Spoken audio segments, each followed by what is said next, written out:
ধরুন আপনি এবং আপনার বন্ধুরা জঙ্গলে বেড়াতে গেছেন, এদিক ওদিক ঘুরছেন, হঠাৎ দেখতে পেলেন একটি পাথরের ওপর একজন অতিকায় মানব আপনার দিকে একদৃষ্টে তাকিয়ে রয়েছে। আপনি তখন কি করবেন? নমস্কার, আমরা থ্রিল স্টুডিও। আমাদের আজকের গল্প কালপুরুষের আবির্ভাব।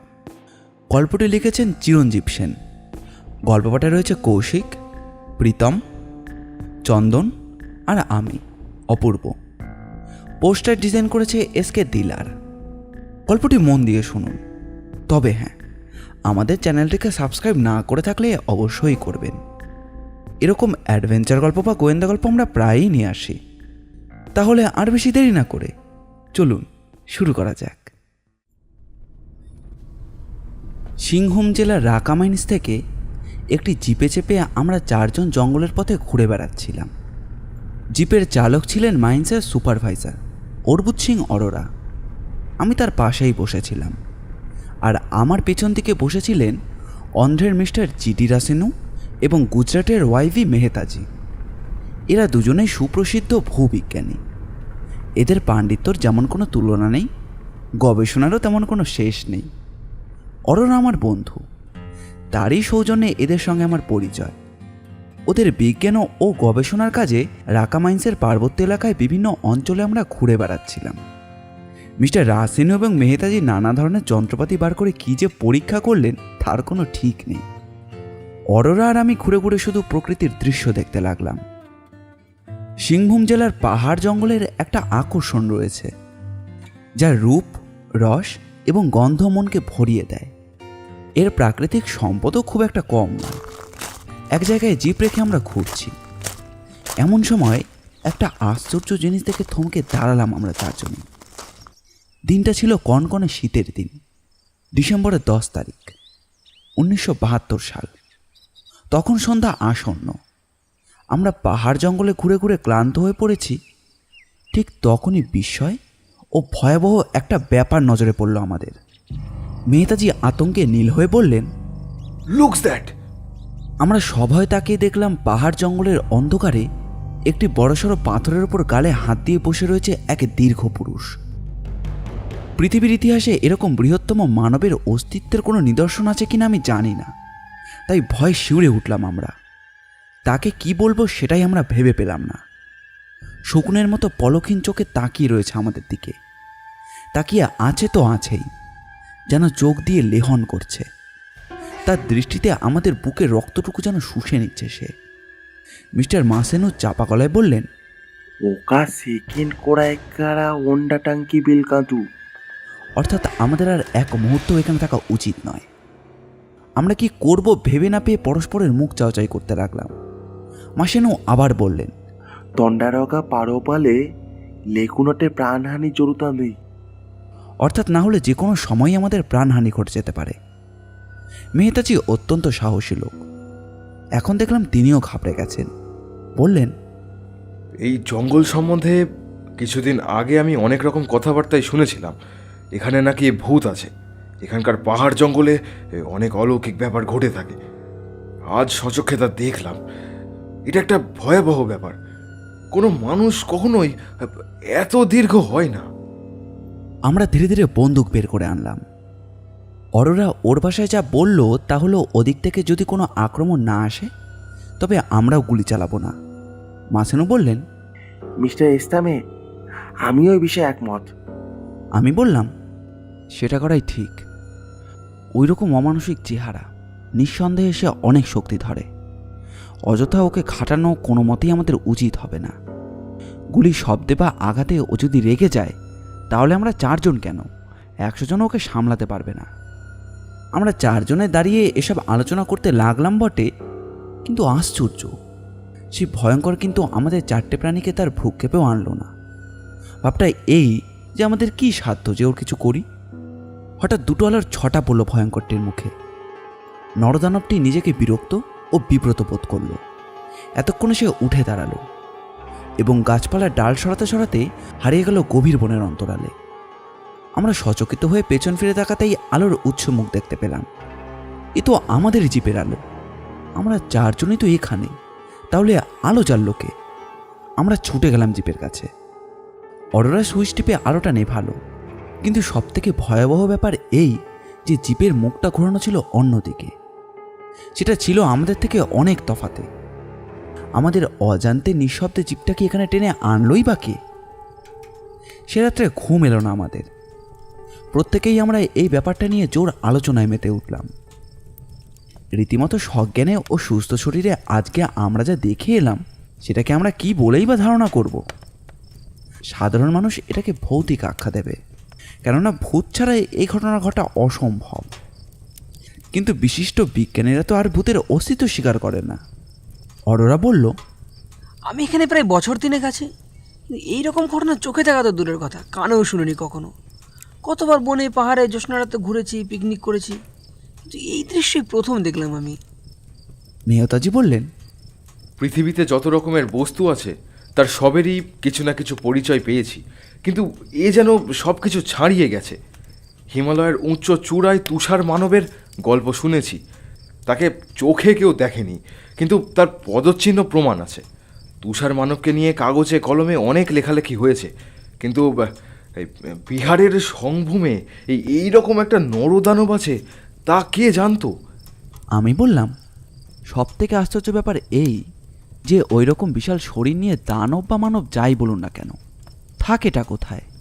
ওর উপযুক্ত একটা ঘর তো থাকা চাই, কিংবা বড় কোনো গুহা। তবে গুহাবাসী হলেও আর একটা প্রশ্ন জাগে, ওর পরনে ছিল বস্ত্র, সেটাই বা পেল কোথায়? মাথায় কিন্তু ঝাঁকড়া চুল নেই, ও সভ্যতার স্পর্শই বা পেল কী করে? এবং এই প্রচণ্ড শীতেও ও খালি গায়ে কী করে বসেছিল? মিস্টার মার্শানু বললেন, দিনু সংগতি পুরুতিকা তেলিসু কোনে টেনে গানি নেনু একর নুনটি কাদালানো। অর্থাৎ আমি কিন্তু এই রহস্যের শেষ না দেখে যাচ্ছি না। আমারও ইচ্ছে তাই, এই রহস্যের শেষ দেখতেই হবে।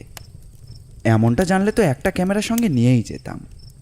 তাহলেই হবে, কেননা ওর সঙ্গে এই যে আমাদের শেষ দেখা তা তো নয়। বিশ্বের এইরকম বৃহত্তম মানুষটির উচ্চতা খুব কম করে হলে 20 ফুট। কাজেই আর একবার ধান্দা লাগিয়ে ওর দর্শন পেতেই হবে। তারপর আমাদের মুখের কথা কেউ বিশ্বাস না করলে ক্যামেরার এই ছবি সেই কথা বিশ্বাস করিয়ে দেবে সকলকে। এই ঘটনাটা কাগজে বের হয় একান্ত দরকার। খবরটা ছবি সমেত কাগজে চেপে বের হলে বন জঙ্গল তোলপাড় করে খুঁজে বের করা হবে ওকে। তবে ভাই, আমার মনে হয় এই ব্যাপারটার আসল রহস্য জানতে গেলে আমাদের এই নিয়ে হই হল্লা করলে চলবে না। এই ঘটনার কথা আমাদের 4 জনের মধ্যে সীমাবদ্ধ থাকাটাই ভালো। আমরা কাল সকালে বরং আরও একবার ওই স্পটে গিয়ে হাজির হই। সঙ্গে সারাদিনের খাবার দাবার, জলের ব্যবস্থা তো ইত্যাদি থাকবেই। কিন্তু যদি সে আমাদের আক্রমণ করে? মনে হয় করবে না, তাহলে তো আজই করতো।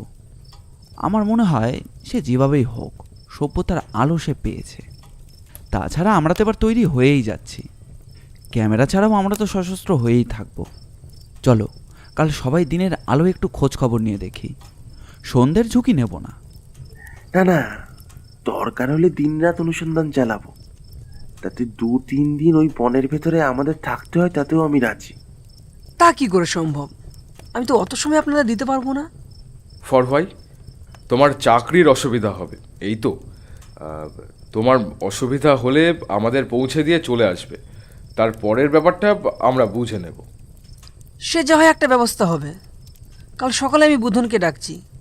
ও হচ্ছে এখানকার ভিলদের সর্দার। ওকে একবার চুপি চুপি ডেকে জিজ্ঞেস করলে পরিষ্কার হয়ে যাবে এই রহস্যময় নরদানের ব্যাপারটা কি। জিজ্ঞাসা করতে পারো, তবে লাভ কিছু হবে না। কেন? এসব শুনলেই ওরা শিউরে উঠবে এবং ওই একটি কথাই বলবে, বোঙা অর্থাৎ অপদেবতা। ওদের খুব একটা ঘাঁটিও না। তার চেয়ে তুমি বরং ওই ভিল সর্দারকে গাইড হিসাবে আমাদের সঙ্গে নেবে। আসল কথা ওকে কিছুই বলতে হবে না। আমরা কেন কি উদ্দেশ্যে জঙ্গলে যাচ্ছি ওকে এই কথাও জানাবার কোনো দরকার নেই। জানতে পারলেই ও বেঁকে দাঁড়াবে। আমি বলি, ওই ভিল সর্দারকে জড়াবার দরকারটাই বা কি? যা করবার আমরাই করব। আমরা 4 জন ছাড়া 5 জন না হওয়াটাই বাঞ্ছনীয়। কার মনে কি আছে তাকে বলতে পারে। ঠিক, তবে এখানকার পাহাড় জঙ্গলের পথঘাট জানায় একজন লোকের তো একান্ত দরকার। সেই হিসেবে ভিল সর্দারের উপস্থিতি খুবই গুরুত্বপূর্ণ। অবশেষে আমরা আলোচনার মাধ্যমে স্থির করলাম ভিল সর্দারকে নিয়েই কাল সকালে সবাই অরণ্য অভিযানের রহস্য উন্মোচন করতে রওনা হব।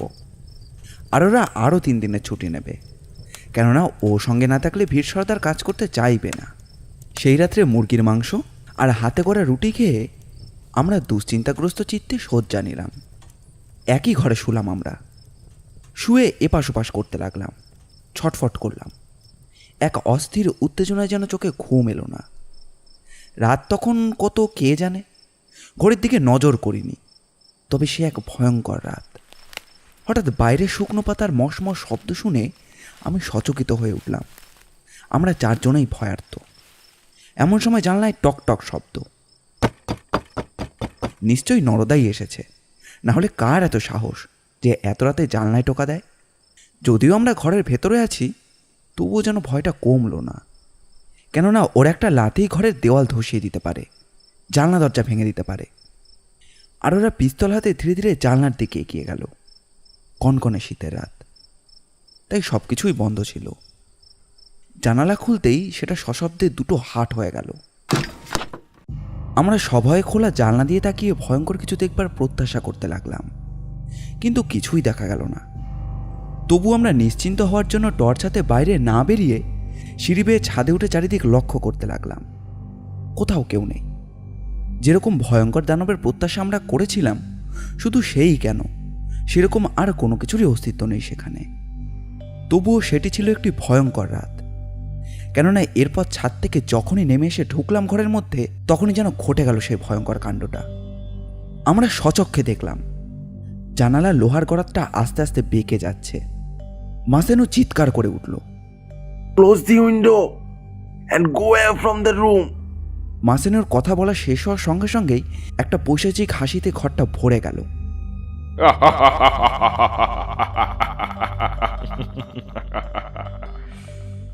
আমার স্পন্দনটা স্তব্ধ হয়ে যাবে বুঝি।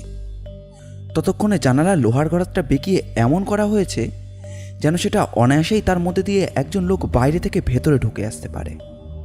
পরদিন সকালে এক নিদারুণ সংবাদ পেয়ে আমরা বিচলিত হয়ে পড়লাম। কাল শেষ রাত্রে বুধনকে কে বা কারা নৃশংসভাবে হত্যা করেছে। এবং সবথেকে চমকপ্রদ ব্যাপার হলো এই যে হত্যাকারী এমনই একজন যাকে সাধারণ খুনিদের পর্যায়ে ফেলা যায় না। তাহলেও খবরের কাগজে এমনভাবেই ছাপা হয়েছে যেটাকে যেন সাধারণ লোকেরা সেটাকে গাঁজাখুরি ঘটনা বলেই উড়িয়ে দেবে। গতকাল রাত্রে ভিড় সর্দার বুধন নিজের ঘরে ঘুমোচ্ছিল। ঘরের দরজা ভেতর থেকে বন্ধ, অথচ কি এক আশ্চর্য উপায়ে এক অজ্ঞাত আততায়ী বুধনকে খুন করে ও শরীরের বিভিন্ন অঙ্গ প্রত্যঙ্গ নিয়ে চলে গিয়েছে। কিন্তু তার থেকেও রহস্যকারী ব্যাপার হলো এই যে আততায়ী ঘরের মধ্যে ঢুকলোই বা কী করে, আর গেলই বা কোথা দিয়ে। ঢোকার ব্যাপারটা অবশ্য ধরে নেওয়া যেতে পারে যে আততায়ী হয়তো প্রথম থেকেই ঘরের মধ্যে লুকিয়েছিল, কিন্তু খুন করে চলে যাওয়ার পরেও ঘরের দরজা ভেতর থেকে খিল ও ছিটকিনি দেওয়া থাকে কি করে। খবর পেয়ে আমরা সবাই ছুটে গেলাম। মাসেনু এবং মেহতাজি খুব ভালোভাবে সবকিছু পরীক্ষা করার পর বললেন, এই খুন কিন্তু সাধারণ হত্যাকারীর নয়। কোনো গবেষক, ডাক্তার বা বিশিষ্ট বৈজ্ঞানিক ছাড়া এইভাবে ছুরি চালিয়ে কোনো মানুষের অঙ্গ ছেদ করতে পারে না। অথচ কি কৌশল বা জাদু মন্ত্র বলে এই কাজটা হলো, তা ভেবে দেখবার মতো। একটা অলৌকিক শক্তি অতি সন্তর্পণে এখানে তার কাজ চালিয়ে যাচ্ছে। ওই অমানসিক মানুষ কাল রাতেই ওই পৈশাচিক হাসি, জানালার লোহার রডকে বাঁকিয়ে দেওয়া যার ইচ্ছাই হয়েছে, সেই একই শক্তি যে ভিল সর্দারকে খুন করে তার কৃতিত্বের পরিচয় দিয়েছে, তাতে কোনো সন্দেহই নেই। কিন্তু কে এই সর্বশক্তিমান? ভিলেরা কিন্তু ব্যাপারটাকে পুরোপুরি অপদেবতার কোপ বলে মেনে নিয়েছে।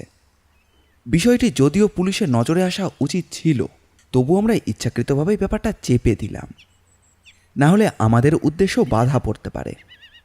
আমরা যথারীতি গোছগাছ করে গতরাত্রের পরিকল্পনা মতো বন রহস্য উদ্ঘাটনের জন্য রওনা হলাম। না, কোনো জিপ বা কোনো যানবাহনের সাহায্য আমরা নিলাম না, কারণ গভীর বনের আনাচে কানাচে এবং পাহাড়ের এবড়োখেবড়ো অংশগুলোকে তন্ন তন্ন করে খুঁজে দেখতে হবে আমাদের, এবং এক্ষেত্রে কোনো পরিবহনই আমাদের কাজে আসবে না। আর ওরা, আমি, মিস্টার মাসেনু এবং মেহতাজি, এছাড়াও রয়েছে আমাদের সঙ্গে মাল বইবার জন্য একটা হোজাতির কুলি। আমরা 5 জনেই রওনা হলাম রহস্য অভিযানে। কুলি ছাড়া আমরা 4 জনেই সশস্ত্র। তাছাড়াও রয়েছে আমার হাতে একটি নিকনের ক্যামেরা। এখানকার পাহাড় জঙ্গলের রূপ দেখে আমি মোহিত হয়ে গেলাম। তার উপর রোমাঞ্চকর অভিযান, যা আমার জীবনে বলতে গেলে এই প্রথম। এই রকম সঙ্গী না পেলে বা এই রকম ঘটনা না ঘটলে এই অভিযানে কেই বা আসতো। অজানাকে জানার আকাঙ্ক্ষা বা রহস্যসূত্র খোঁজবার আগ্রহ, এই দুটোই আমার মনকে উদ্দীপ্ত করেছিল। কিন্তু ভয়াবহ পরিণতির কথা ভেবে আমার বুকটা শুকিয়েও যাচ্ছিল। মনের মধ্যে কত রকম প্রশ্নের উদয় হচ্ছিল। ব্যাপারটা কি সত্যি ভৌতিক? তা যদি নাই হয়, তাহলে লোহার রডটা ওরকমভাবে বেঁকে যাচ্ছিল কি করে? আমরা বেলা 12টা নাগাদ ঠিক জায়গায় এসে পৌঁছলাম। অর্থাৎ গত সন্ধ্যায় আমরা যেখানে নরদানবের সাক্ষাৎ পেয়েছিলাম, আমরা সেখানেই আমাদের তাঁবু ফেলব বলে ঠিক করলাম। হোজাতি যে লোকটি আমাদের মাল বইছিল তার নাম হলো মিনো হাদাম। লোকটি অসম্ভব রকমের চটপটে, একটু বেটেখাটো চেহারা হলেও যথেষ্ট ভারবাহী। সে কিছুক্ষণের মধ্যেই তাঁবুটা খাটিয়ে ফেলল। প্রচণ্ড শীতের দিন, তাই আমরা বনের ঘাস পাতা ইত্যাদি নিয়ে তাঁবুর মতো বিছিয়ে গদি মতো করে নিলাম। এখানে আসা মাত্রই অভিযানের গুরুত্ব উপলব্ধির বদলে কেমন যেন একটা পিকনিক পিকনিক ভাব ফুটে উঠল। অরণ্যবাসের আনন্দে ভরে উঠল মন। আমাদের এই অরণ্যবাস হয়তো আজ রাতেই শেষ হয়ে যেতে পারে, অথবা সময় লাগতে পারে পরে আরও বেশি। তবে আমরা এই অভিযানে 3-4 দিনের বেশি থাকব না, যদিও আমাদের হপ্তাখানেকের মতো রসদ নেওয়া হয়েছে। যাই হোক, আমরা এখানে এসে প্রকৃতির মুক্ত মঞ্চে হাত পা ছড়িয়ে বসে রুটি, মাখন আর ডিম সিদ্ধ খেয়ে চলযোগ সারলাম। এরপর দুপুরের খাওয়ার ব্যবস্থা করতে হবে।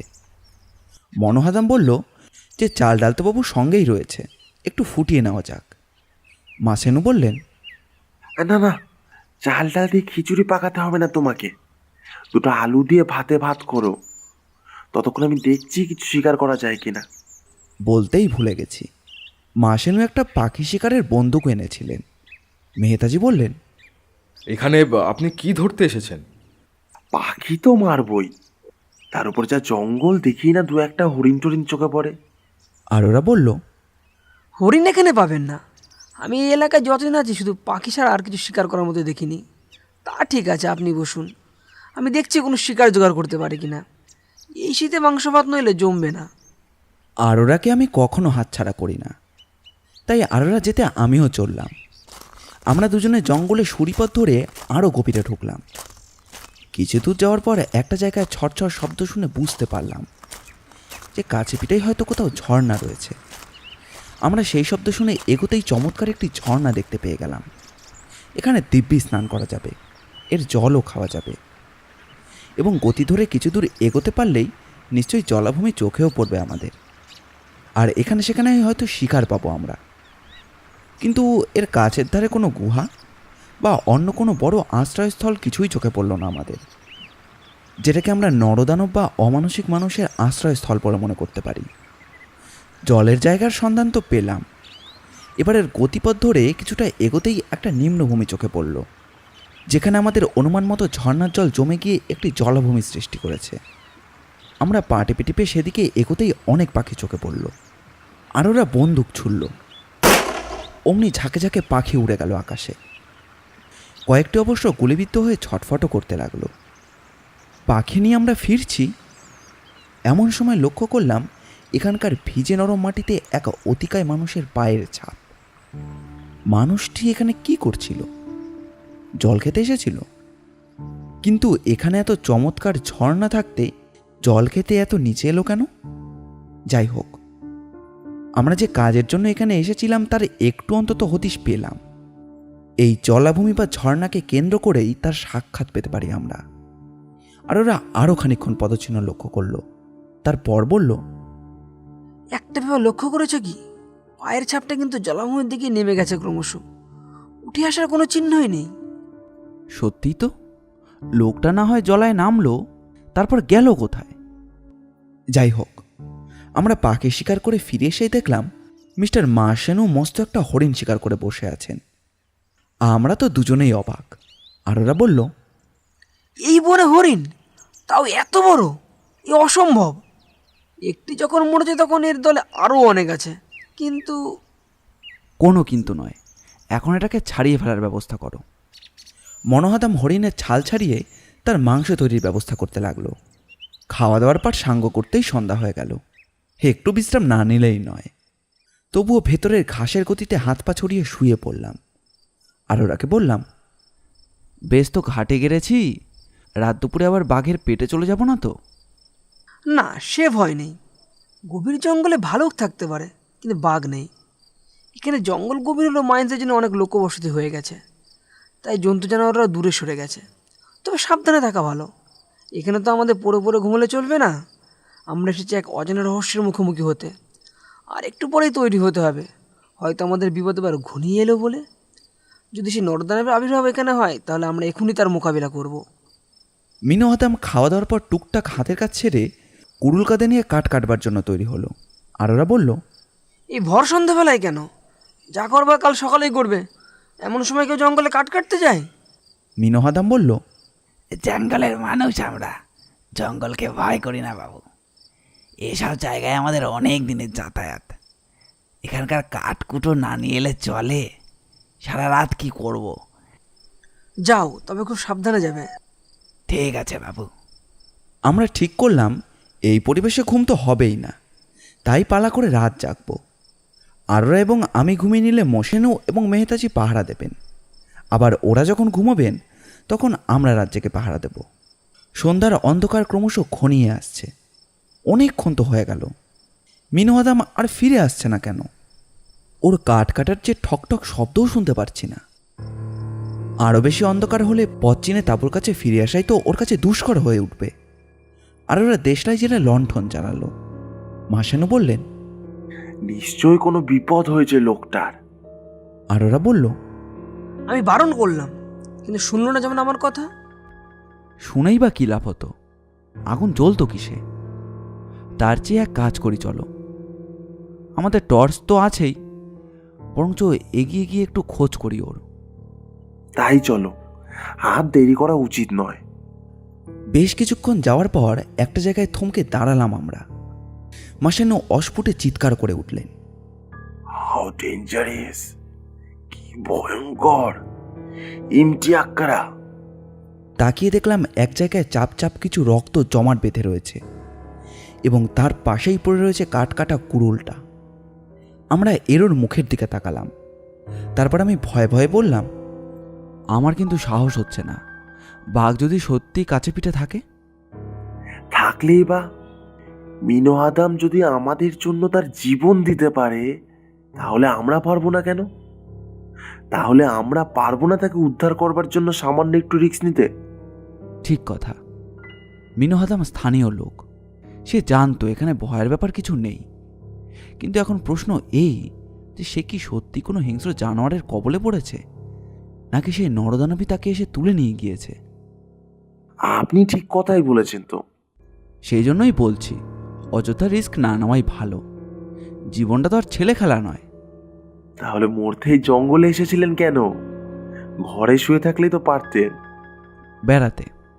অবশ্য বেড়াতে এসেছি বলে জীবনে ঝুঁকি নেব না, মানুষের কর্তব্য করব না তা নয়। কিন্তু আমি বলছিলাম যে সাহসের পরীক্ষা দেওয়ার জন্য বোকার মতো পাহাড়ের চূড়ো থেকে মাটিতে লাফিয়ে পড়বার কোনো মানে হয় না।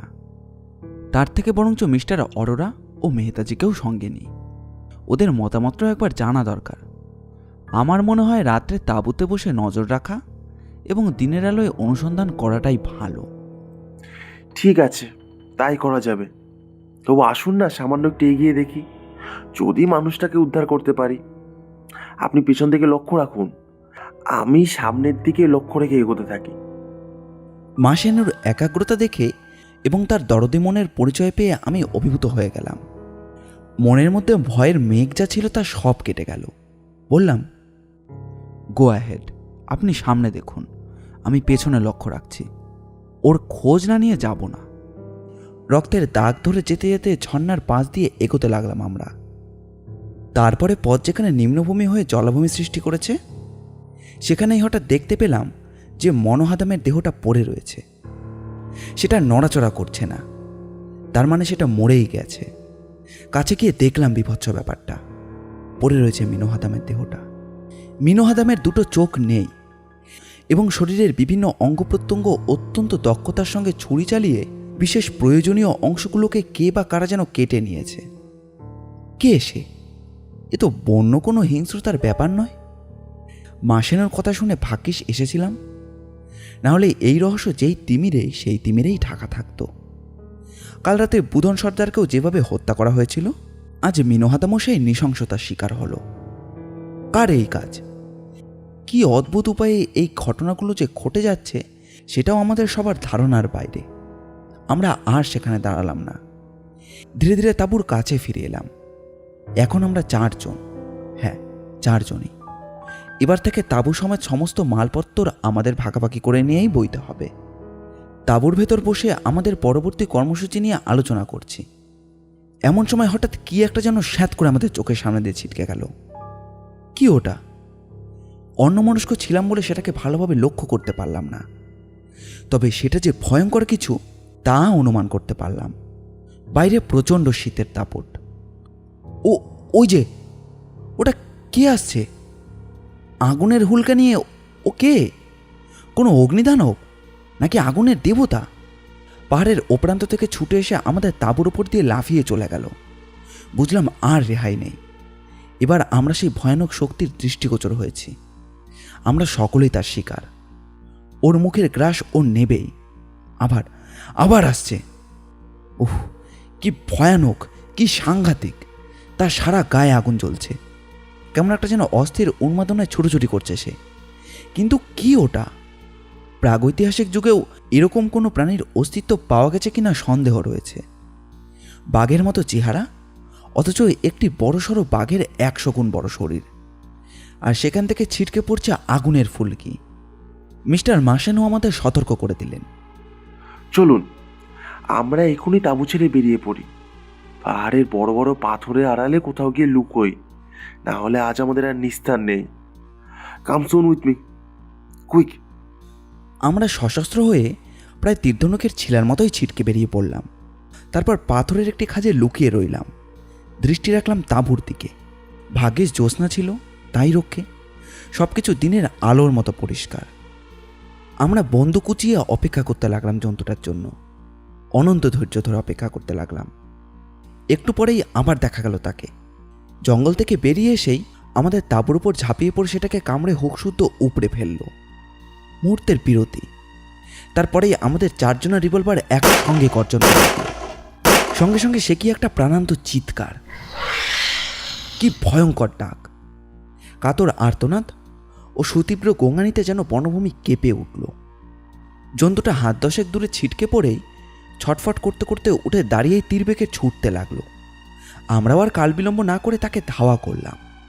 জন্তুটি লাফিয়ে পড়ল সেই জলাভূমিতে। এখন চারিদিক ফাঁকা, কিন্তু জন্তুটা আমাদের নাগালের মধ্যে। তার উপর তার বিশাল শরীর, কাজেই টিপ ফসকাবার কোনো চান্সই নেই। আমরা আবার একই সঙ্গে গুলি করলাম। জন্তুটি আর্তনাদ করে লুটিয়ে পড়ল।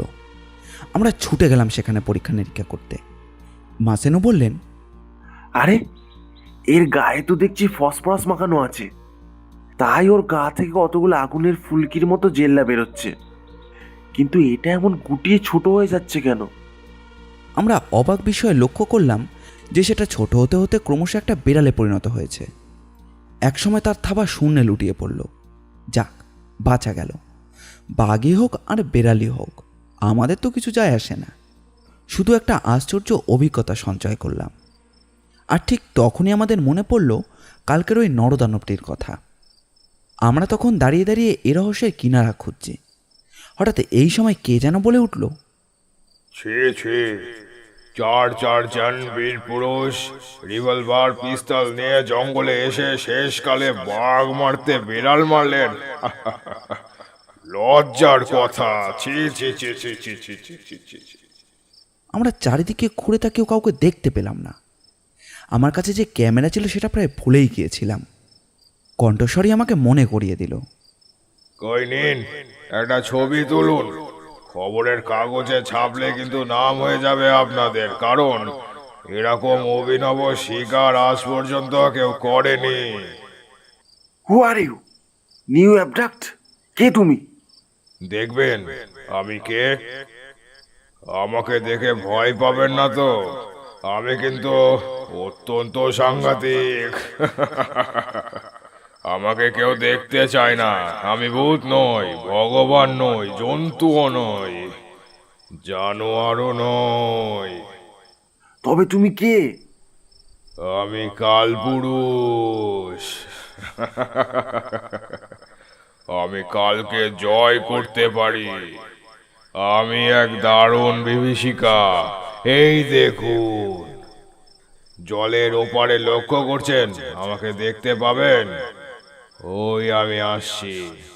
পালান পালান, শিগগির পালান এখান থেকে। পালাও পালাও, যদি বাঁচতে চাও তো পালাও। মাসানু লক্ষ্য করে এলোপাথারি গুলি চালাতে শুরু করে দিলেন। Let us my friend, come back quick. যে যেখানে পারো পাহাড়ের কাছে লুকিয়ে পড়ো, না হলে মৃত্যু অনিবার্য। আমরা দেখলাম জলের ওপার থেকে কয়েকটা বিশাল বড় বড় গাছ, শিমুল, পলাশ ইত্যাদি তাদের ডালপালা মিলে আমাদের দিকে ঝড়ের বেগে ছুটে আসছে। আমরা প্রাণপণে ছুটতে লাগলাম। ছুটতে ছুটতে আমরা বড় একটা পাথরের কাছে লুকিয়ে পড়লাম। আর গাছগুলো ছুটে এসে আমাদের এমনভাবে ঘিরে ফেললো যেন সেই ব্যারিকেড থেকে বেরিয়ে আসার কোনো রাস্তাই আমরা খুঁজে পেলাম না। অনেকক্ষণ পর ওইভাবে থাকার পর কণ্ঠস্বরটি আমরা আবার শুনতে পেলাম। কি সত্যি ভয় পেয়ে গেলেন তো? ভয় পাবার কিছুই নেই। দুগ্ধপোষ্য শিশুদের আমি এভাবে মারি না। তাছাড়া আপনারা এই জঙ্গলে আমার অতিথি হয়ে এসেছেন। হ্যাঁ, আমি কখনো আপনাদের সঙ্গে দুর্ব্যবহার করতে পারি? শুধু একটু মজা করছি। আমি সরে যাচ্ছি, আপনারা বেরিয়ে আসুন। গাছের একটা দিক কিছুটা ফাঁকা হলো। আমরা বিস্ময়ে তাকিয়ে রইলাম সেই দিকে। আসুন আসুন, বেরিয়ে আসুন। আমি ভয়ে ভয়ে জিজ্ঞাসা করলাম, কিন্তু আপনি কে? আরে এই তো দেখলেন আমি কে, আবার সেই প্রশ্ন করছেন। আসুন আসুন, আমার ঘরে আসুন।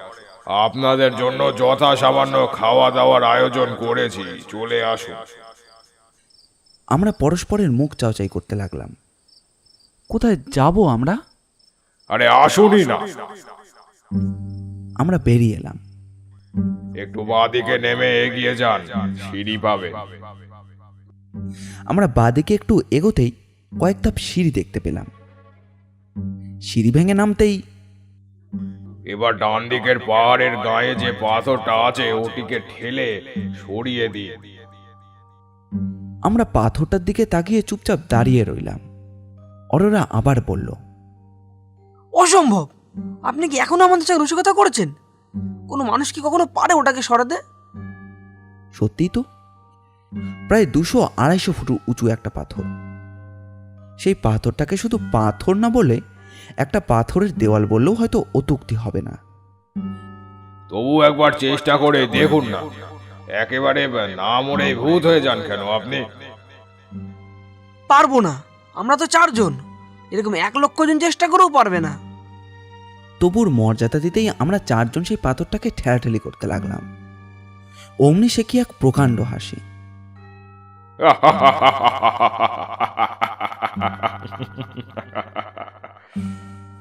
একেবারে ছেলে মানুষের মতো কাজ করেছেন আপনি, মিস্টার মাসানু, মিস্টার মেহতা।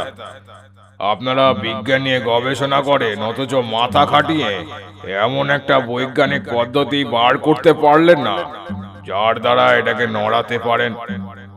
এই দেখুন, আমি অতি সহজে সরিয়ে দেব। বলার সঙ্গে সঙ্গেই দেখলাম অত বড় পাথরটা বলের মতো ঘুরে একপাশে কাঁধ হয়ে গেল। আর পাথরটা সরে যেতেই দেখলাম সেখানে একটা বিরাট গহ্বর।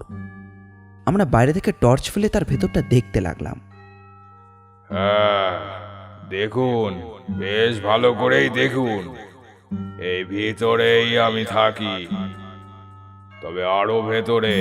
এবার ঢুকে পড়ুন, এক এক করে ঢুকে পড়ুন। ঢুকছি, তবে পাথর চাপা দিয়ে এটাকে বন্ধ করে দেবেন না তো? তাহলে কিন্তু আর বেরোতে পারবো না। এইভাবে ভয় পেলে কি করে হবে? আমরা বেশ ইতস্তত করছি দেখে কণ্ঠস্বরটি আবার বলল, আচ্ছা, থাক, এ পথে আপনাদের আসতে হবে না, আপনারা বরং সোজা পথে আসুন। বলার সঙ্গে সঙ্গেই পাথরটি আবার ঘুরে গেল। পথ আবার বন্ধ। তবু আমরা চুপচাপ দাঁড়িয়ে। চলুন ওই জলাটার কাছে চলুন, ওই দিক দিয়ে আরো একটা পথ আছে আমার কাছে আসা। একটু তাড়াতাড়ি করুন, নইলে খাবার জুড়িয়ে যাচ্ছে আপনাদের। আমরা জলার কাছে এসে দাঁড়ালাম। আসুন, এগিয়ে আসুন, ভয় নেই। How funny you are! এখানে তো শুধুই জল, থই থই করছে, যাবো কি করে? ওমা, জল নাকি? তাই তো। আচ্ছা দাঁড়ান, জলটাকে কমানোর ব্যবস্থা করছি। আমরা অবাক বিস্ময়ে তাকিয়ে দেখলাম জল না কমে ক্রমশ বেড়েই চলেছে। ওরে বাবা, জল কমার জায়গায় তো ক্রমশ বাড়ছে। তাহলে নিশ্চয়ই জোয়ার এসেছে। চালাকি পেয়েছেন, পাহাড়ের ওপর ঝর্ণার জলের জোয়ার। ওহো, তাও তো বটে, এটা তো ঝর্ণার জল জমা হচ্ছে, এখানে জোয়ার হবে কোথা থেকে? আসলে আমার মাথাটাই খারাপ হয়ে এসেছে। তা যাকে, সব যদি জলে ডুবে থাকে তাহলে আপনারা আসবেনই বা কি করে? ঠিক আছে, জলটা তাহলে কমিয়ে দেওয়াই যাক। কথা শেষ হওয়ার সঙ্গে সঙ্গে কিরকম যেন ম্যাজিকের মতো জলটা কমে যেতে লাগলো। খুব জোর 10 থেকে 15 মিনিট সময় লাগলো। তার মধ্যেই জায়গাটা সম্পূর্ণ জলশূন্য হয়ে গেল। আসুন, এবারে চলে আসুন। কাদা নেই, কিচ্ছু নেই, এখানে সবই পাথর। আমরা নিচে নামতে লাগলাম। যাই হোক, আমরা নেমে যেখানে এসে পৌঁছলাম সেটা এমনই সুসজ্জিত যাকে রেডিও স্টুডিও অথবা জাহাজের কেবিনের সঙ্গে তুলনা করা যেতে পারে। মনে হলো আমরা যেন কোনো একটা পাশ্চাত্যের দেশে এসে হাজির হয়েছি। এখানে দুপাশে মুখোমুখি অনেকগুলো ঘর। আমরা সেখানে দাঁড়িয়ে ভাবছি কি করব, এমন সময় শোনা গেল, আপনারা 5 নাম্বার ঘরের সামনে চলে যান, ওখানেই আমি থাকি। আর আগে আপনারা খাওয়া দাওয়া সেরে নিন। রুম নাম্বার 7-এ চলে যান আপনারা, ওখানে আপনাদের খাবার রেডি। খেয়ে দিয়ে মাথা ঠান্ডা করে আমার সঙ্গে কথা বলুন, কেমন? আমরা নীরবে রুম নাম্বার 7-এ চলে গেলাম। তারপর হাতল ঘুরিয়ে দরজাটা ঠেলে ঢুকতেই দেখলাম একটি বামনাকৃতি চীনা আমাদের অভ্যর্থনা জানালো। তাকে দেখা মাত্রই চমকে উঠলাম। কোথায় যেন একে দেখেছি, মনে করতে পারছি না।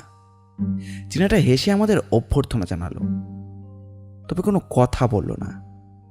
আর আশ্চর্য, হ্যাঁ আশ্চর্যই, এই লোকটার চোখের পলক পড়ে না, মরার মতোই স্থির তার দুটি চোখ। একটু একটু করে মনে করতে পারলাম, হ্যাঁ গত সন্ধ্যায় এই মানুষকেই তো আমরা দেখেছিলাম, তবে এটা তো তার চেহারা নয়। আবার সেই কণ্ঠস্বর শুনতে পেলাম, না না, ভয় পাবেন না, আসলে লোকটি কথা বলতে বা চোখের পাতা ফেলতে পারে, কেননা ও 100 বছর আগেই মারা গেছে।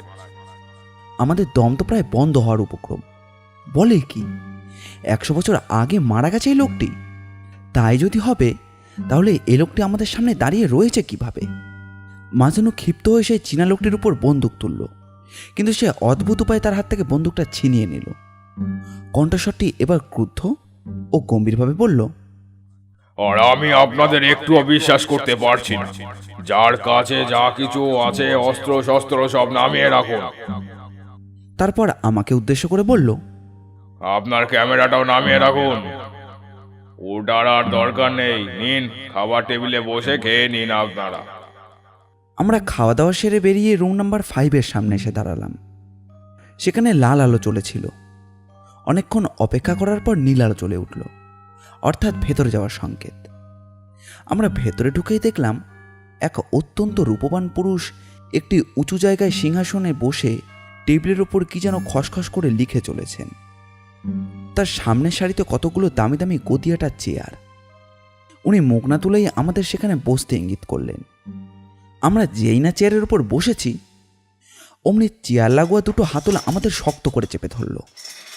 কি এরকম হয়ে গেল কেন? আপনারা এখানে বরাবরের জন্যই বন্দী হলেন। তার মানে এইভাবে আমাদের আটকে থাকতে হবে নাকি সারা জীবন? না না, সব সময় নয়, যখন আমার সামনে বসে আমার সঙ্গে কথা বলবেন আপনারা, শুধু তখনই এইভাবে বন্দি হতে হবে আপনাদের, অন্য সময় ছাড়া থাকবে। হ্যাঁ, এইভাবে অনেক সময় কেটে গেল। আমরা ক্রমশই অধৈর্য হয়ে উঠেছি, অথচ করবার কিছুই নেই। কেন যে এই সাংঘাতিক লোকটার খপ্পরে আমরা পড়তে এসেছি, উনি মুক্তি না দিলে আমাদের মুক্তির ব্যাপার আশা শুধু দুরাশা মাত্র। এত বোকার মতো বসে বসে সব কিছু দেখছি। গম্ভীর মানুষটিও এক মনে তার কাজ করে চলেছেন। রাত তখন 1টা। হঠাৎ বুঝি খেয়াল হলো মানুষটির।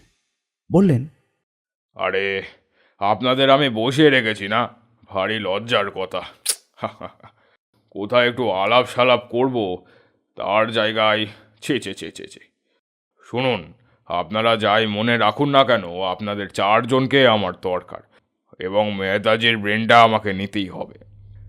আমি একজন বৈজ্ঞানিক হয়ে আর একজন বৈজ্ঞানিকের এই পরিণতির কথা ভাবতেই পারি না, তবু এ কাজ আমাকে করতেই হবে।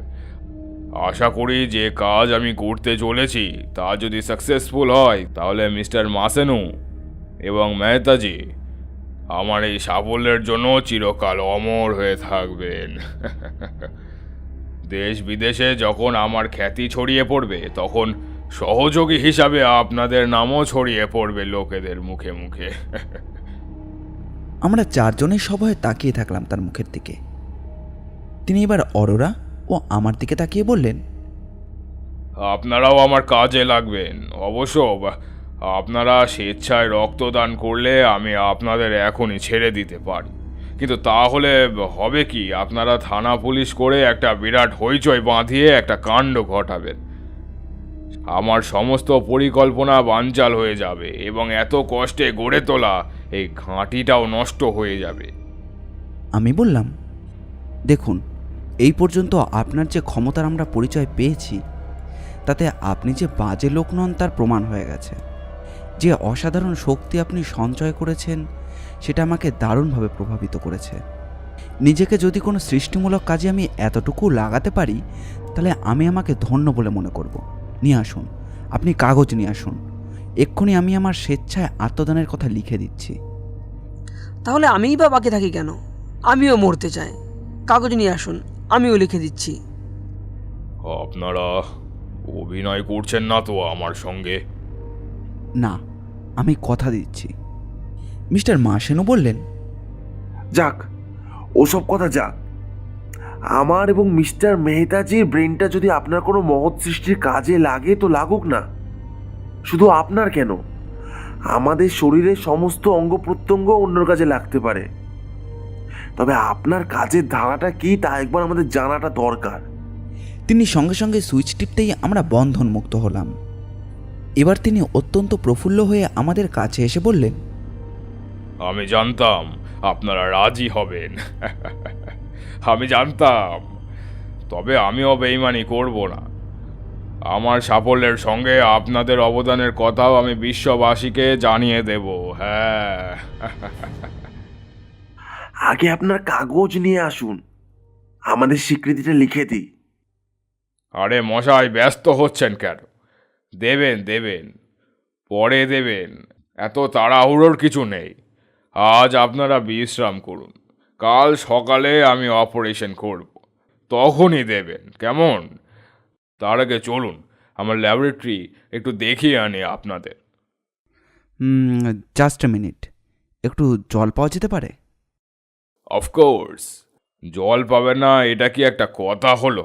যান, রুম নাম্বার 7-এ চলে যান। হ্যাঁ, আচ্ছা, দাঁড়ান দাঁড়ান, আপনাকে যেতে হবে না, আমি ডাকছি লোকটাকে। না না, তার দরকার নেই। ওখানে যখন থাকবই তখন নিজেই গিয়ে খেয়ে আসছি। তাহলে খুবই ভালো হয়। না হলে ও আসবে, ওকে বলবো, ও আবার গিয়ে জল নিয়ে আসবে, তাদের দেরি হবে। তার চেয়ে নিজে গিয়ে ওই জলটা খেয়ে আসাই ভালো। আমি দ্রুত 7 নম্বর ঘরের কাছে চলে গেলাম। দরজা খুলে দেখলাম সেই চীনাটা স্মিত হেসে আমাকে অভিবাদন জানাচ্ছে। Please give me a glass of water. লোকটি আমার পেছন হয়ে জল আনতে যেতেই চোখের পলকে আমি আমার পিস্তল ও রিভলভারের কাছে এগিয়ে গেলাম। তারপর মাসেনুর রিভলভার ও আমার পিস্তলের সেফটি ক্যাসেটে দুটোই আমার পকেটে পুরে নিলাম। এরপর জল এলে জল খেয়ে আবার ফিরে এলাম যথাস্থানে। বললাম, চলুন আপনার ল্যাবটা দেখে আসি। উনি চললেন আগে, আমরা পেছনে। তারই মধ্যে হাতের কারসাজি হয়ে গেল। আমি মাসিনোকে চোখ টিপে তার হাতে রিভলভারটা পাচার করে দিলাম। আমারটা আমার কাছেই রইল। ল্যাবে ঢুকে আমি তো পুরোপুরি অবাক হয়ে গেলাম। এ কি বিচিত্র কাণ্ড কারখানা এখানে! এ কি কোনো স্বপ্নালোকে চলে এসেছি? তার প্রতি শ্রদ্ধায় মাথা নত হয়ে গেল আমার। একটি মানুষ কি করে করে এ অসম্ভব কাণ্ড! কত রকমের বিচিত্র যন্ত্রপাতি, অদ্ভুত অদ্ভুত আসবাব রয়েছে সেখানে। মিস্টার মাসেনো ও মেহতাজি তো আনন্দে লাফিয়ে উঠলেন। আমারও আনন্দ কম হলো না। শুধু কৌতূহল হলো ওনার গবেষণার বিষয়বস্তুটি কী তা জানবার জন্য। আমি বললাম, কিছু মনে করবেন না, এতক্ষণ আপনার এখানে আছি অথচ আপনার নামটাই জানা হয়নি। আমি কালপুরুষ, এছাড়া আর অন্য কোনো নামই আমার নেই। আপনার গবেষণার বিষয়? মন দিয়ে শুনুন, আপনারা হয়তো আমাকে পাগল বলবেন, কিন্তু কিন্তু আমি এক অভূতপূর্ব গবেষণা চালিয়ে যাচ্ছি। আমার গবেষণার কাজে প্রায় পূর্ণতায় পৌঁছে গেছি আমি, এবং বিশ্বাস করুন 90% আমি কৃতকার্য। কিন্তু কি নিয়ে গবেষণা করছেন আপনি? আমি কালকে জয় করতে চাই।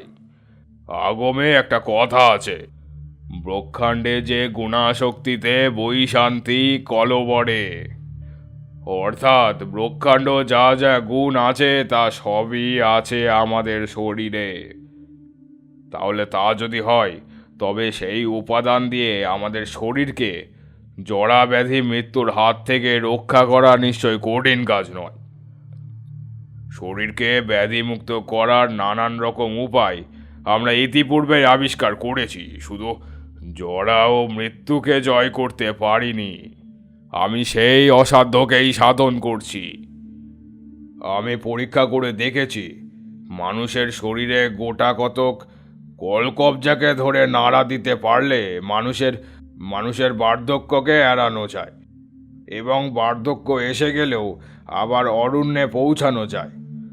আর প্রতি 10 ও 20 বছর অন্তর যদি হৃদযন্ত্রটিকে বদল করে নতুন হৃদযন্ত্র বসানো যায়, তাহলে মানুষ কি জন্তুও বছরের পর বছর বেঁচে থাকতে পারে। আমরা পরস্পরের মুখ চাওয়াচাই করতে লাগলাম। কালপুরুষ আবার বললেন, শরীরের বিশেষ বিশেষ কলকবজাগুলো সময় মতো নাড়াচাড়া করলে এবং 10-20 বছর অন্তর হৃদযন্ত্র পরীক্ষা করে বদল করলে, দৃষ্টিশক্তি ক্ষীণ হয়ে এলে চোখ পাল্টে নতুন চোখ নিলে এবং নতুন রক্ত সংযোজন করলে পূর্ণ জৈবন নিয়ে অমরত্ন লাভ করা যায়। বলেন কি? তার মানে একটি মানুষকে চিরকাল বাঁচিয়ে রাখার জন্য অনেকগুলো মানুষকে জীবনদান করতে হবে। তা হবে, তবে পরে একসময় হয়তো এমন এক উন্নত পর্যায়ে চলে যাব যখন তার করতে হবে না। তবে এখনো পর্যন্ত আমি সেই পর্যায়ে পৌঁছতে পারিনি। এবারে শুনুন, মরা মানুষকেও আমি জীবন্ত করতে পারি। কিভাবে? বললে বুঝতে পারবেন না। ফর্মুলাগুলো আমার বিরাট পেপারে লেখা আছে। ওই যে চীনাটাকে দেখলেন, আজ থেকে 100 বছর আগে লোকটা মারা গেছে। শরীরটা সযত্নে রক্ষিত ছিল, তাই ওর সব খোল নলচে সব কিছু বদলে আমি বৈজ্ঞানিক পদ্ধতিতে ওকে বাঁচিয়ে রেখেছি। তবে ও নিজের বুদ্ধিতে কোনো কাজকর্ম করতে পারে না। ওকে যা বলা হয় ও ওইটুকুই করে। শুধু ওকে দিয়ে আমি কথা বলাতে পারি না, আর ওর ওই চোখের পলকগুলো ফেলতে পারি না। অরোরা বলল, আপনার এই কাজ সত্যিই প্রশংসনীয়। পৃথিবীর ইতিহাসে এরকম কখনো সম্ভব হয়নি। এটা আমার প্রথম পদক্ষেপ। এভাবে হয়তো পৃথিবী শুদ্ধ লোককে বাঁচানো যাবে না, তা সম্ভব নয়, কিন্তু আমার ফর্মুলা ফলো করে পরবর্তী বৈজ্ঞানিকরা হয়তো একদিন এমন স্তরে পৌঁছবেন যেদিন কোনো মানুষকেই মরতে দেবেন না তারা। আপাতত আমি যা করছি তাতে 2-1 মানুষকে অতি পদ্ধতিতে যুগ যুগান্তর বাঁচিয়ে রাখা হবে। এই আবিষ্কারের আগে যদি কেউ করতে পারতো, তাহলে আজ আমার বন্ধুকে, বিবেকানন্দনকে রবীন্দ্রনাথ, শরৎচন্দ্র সবাইকেই জীবিত দেখতে পেতাম। ভেবে দেখুন তো, কি দারুণ ফ্যান্টাস্টিক একটা ব্যাপার হতো তাহলে। তা হতো, কিন্তু তাদের ব্রেনটা কি কাজ করতে পারতো?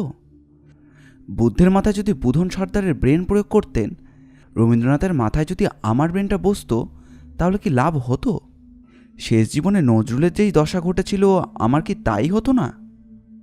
তা অবশ্য ঘটতো, কারণ তার দৃষ্টিশক্তি, হার্ট, ব্রেন, এমনকি রক্তটি পর্যন্ত অন্য দেহ থেকে নিতে হতো।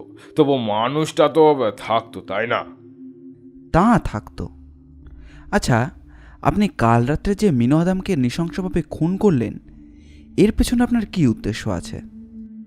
এ পর্যন্ত আমি খুব কম করেও শতাধিক খুন করেছি। উদ্দেশ্য ওই একটাই, সহস্রাধিক বা লক্ষাধিক লোককে যাতে ভবিষ্যতে মরতে না হয়। আমি নিজের চেষ্টায় সম্পূর্ণ নতুন এক মানুষ সৃষ্টি করতে চলেছি। হ্যাঁ, আর সেই জন্য আমি মিস্টার মাসেনু এবং মেহতার ব্রেন চাইছি, যাতে আমার সৃষ্ট মানুষ পরবর্তী যুগে আমার ফর্মুলা অনুযায়ী কাজ করতে পারে বা আমাকে বাঁচিয়ে রাখতে পারে। ও আমাকে বাঁচাবে, আমি ওকে বাঁচাবো, এইভাবেই চলতে থাকবে। আর আমরা মরবো। এবার আমরা আরও বিস্ময়কর আবেদনের কথা বলি। বহির্ভারতের বিশিষ্ট বৈজ্ঞানিকরা প্রায় সকলেই আমাকে এই ব্যাপারে নানা উৎসাহ দিয়েছে। আমার এই যে ঘাঁটিটা দেখছেন, এই সবই তাঁদের অনুদানে সম্ভব হয়েছে। এই ঝর্ণা এবং জলাধার দুটোই আমার সৃষ্টি। মাটির নিচে থেকে পাম্পের সাহায্যে জল তুলে সেই জল ঝর্ণার আকারে বার করে কৃত্রিম ঝর্ণার সৃষ্টি করেছি। হ্যাঁ, পাথরের খোঁজে খোঁজে সেই জলের পাইপগুলো এমনভাবে লুকিয়ে রেখেছি যাতে কারো নজরে পড়বে না। ওই কৃত্রিম জলাধারে এই জল গড়িয়ে এসে পড়ে। এখানে আসার সময় যে পাইপ দেখলেন, তার মুখটা বন্ধ করে রাখি বলে জল ওইখানে আটকে থাকে। অবশ্য পাছে উপচে না পড়ে, সেই জন্য মাঝে মাঝে জল কমিয়েও দিই। ওই পাইপের ভেতর দিয়েও নতুন জলে জলাটাকে ভরিয়ে দেওয়া যায়, যে উপায়ে আপনারা হঠাৎ জল বেড়ে যেতে দেখেছিলেন। আপনার বুদ্ধিমত্তার প্রশংসা না করে পারছি না।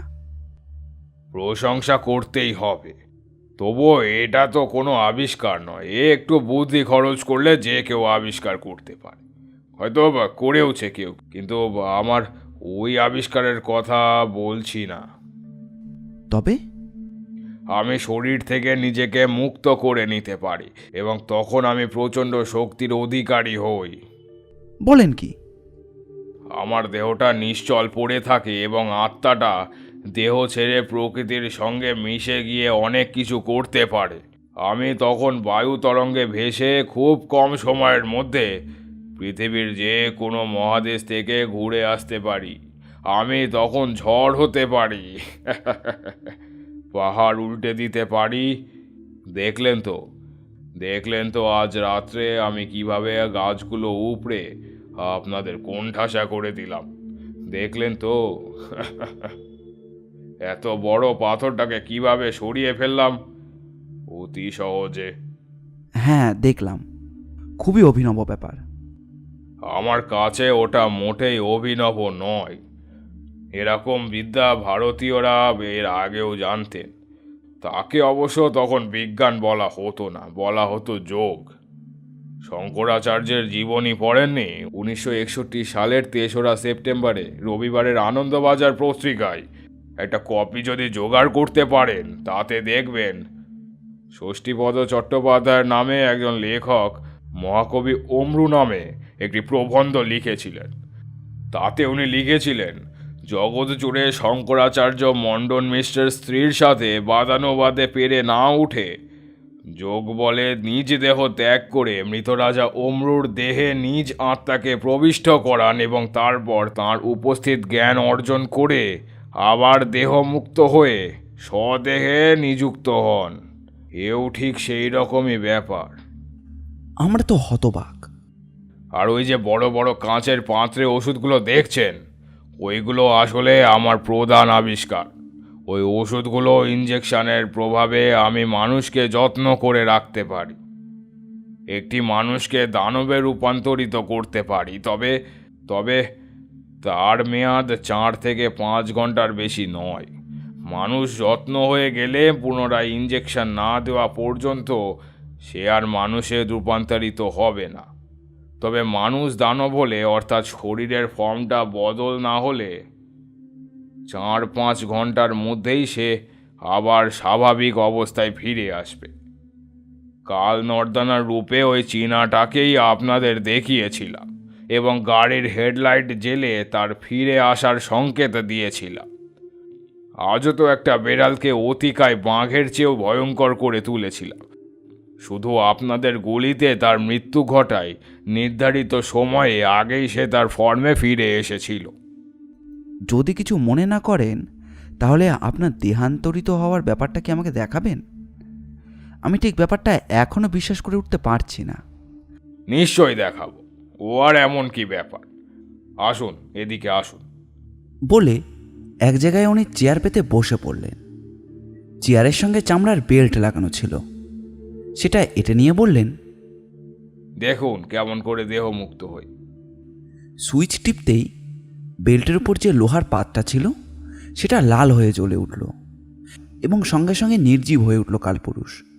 হঠাৎ আমাদের পেছনের থেকে কণ্ঠস্বর এলো, 10 মিনিটের জন্য হচ্ছি, কিন্তু এই দেখুন আমি এখানে। ওই আমি চলে যাচ্ছি। মিনোহাদামের দেহটা আমি এখনই এখানে নিয়ে আসব, তাহলে ব্যাপারটা বুঝতে পারবে। যেই না কণ্ঠস্বরটা বাইরে চলে গেল অমনি অরোরা আমাদের কিছু বুঝতে না দিয়েই কালপুরুষের দেহটার উপর বাঘের মতো ঝাঁপিয়ে পড়ল। তারপর তাকে চিয়াশুদ্ধ টেনে মারল এক আছাড়। অমনি কয়েকটা তারে টান পড়ল এবং একটা বিশেষ তারের কানেকশন কেটে যেতেই এক পরিত্রাহী চিৎকার শোনা গেল। এই কি করছেন? আপনার মাথা টাথা খারাপ হয়ে গেল নাকি? এই শিগগির ওটা প্লাগ নাম্বার 12 জুড়ে দিন, না হলে আমি শক্তিহীন হয়ে পড়ব। আমি আর কোনোদিনও নিজের শরীরে ফিরে যেতে পারবো না। মিস্টার মাসেনো, প্লিজ, আমি আপনাদের পায়ে পড়ছি। আমি কথা দিলাম আমি আপনাদের 4 জনকেই মুক্তি দেব।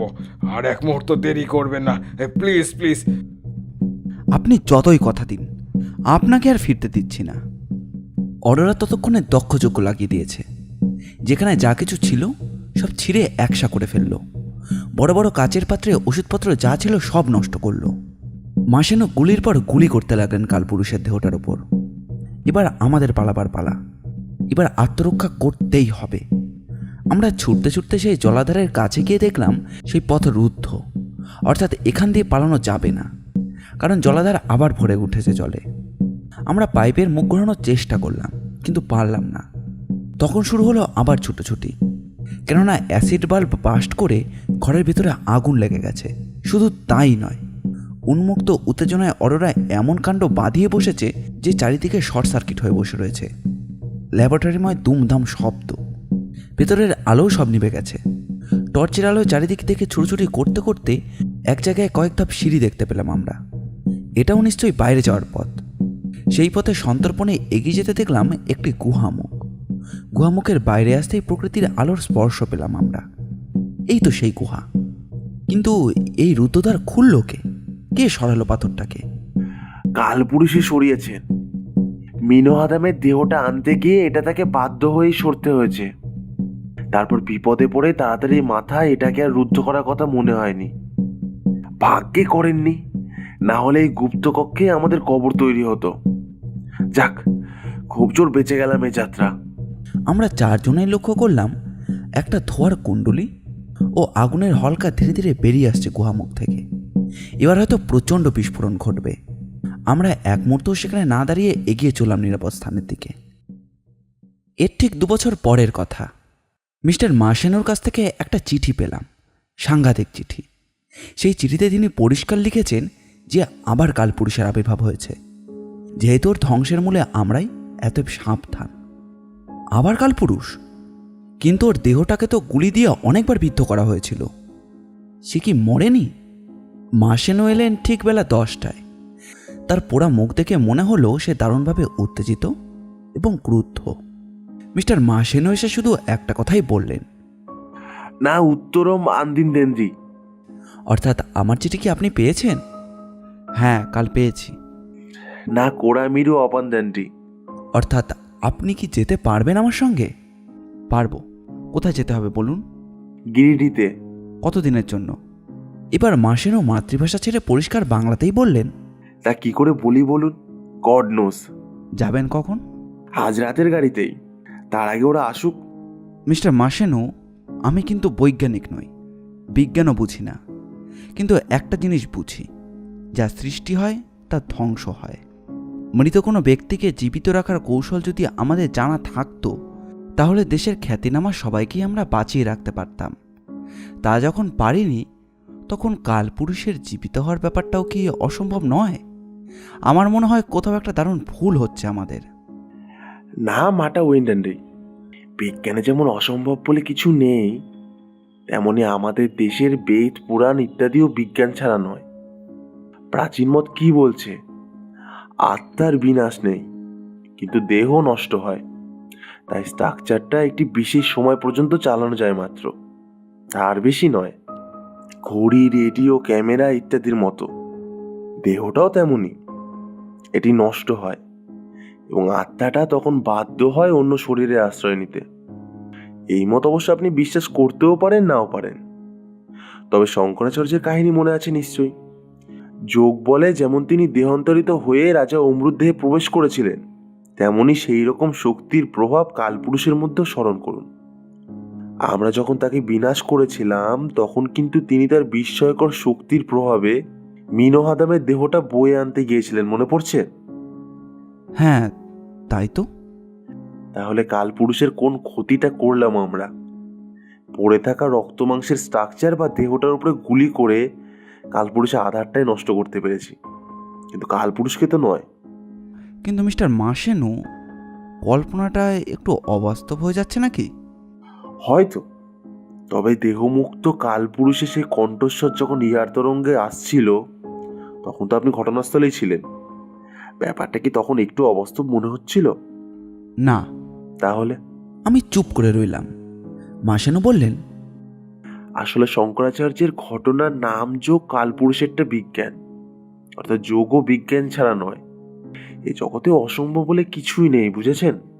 একটি পুরুষ নারী হতে পারে, একটি ঘোড়ার ডানাও গজাতে পারে, একটি কাদার তাল নির্মাণ কৌশলে দুর্গা প্রতিমা হতে পারে, একটি মানুষের কণ্ঠস্বর চিরকালের জন্য একটি ক্যাসেটের মধ্যে ধরে রাখা যেতে পারে, এবং ছায়াছবির সাহায্যে 50 বছর আগে মৃত কোনো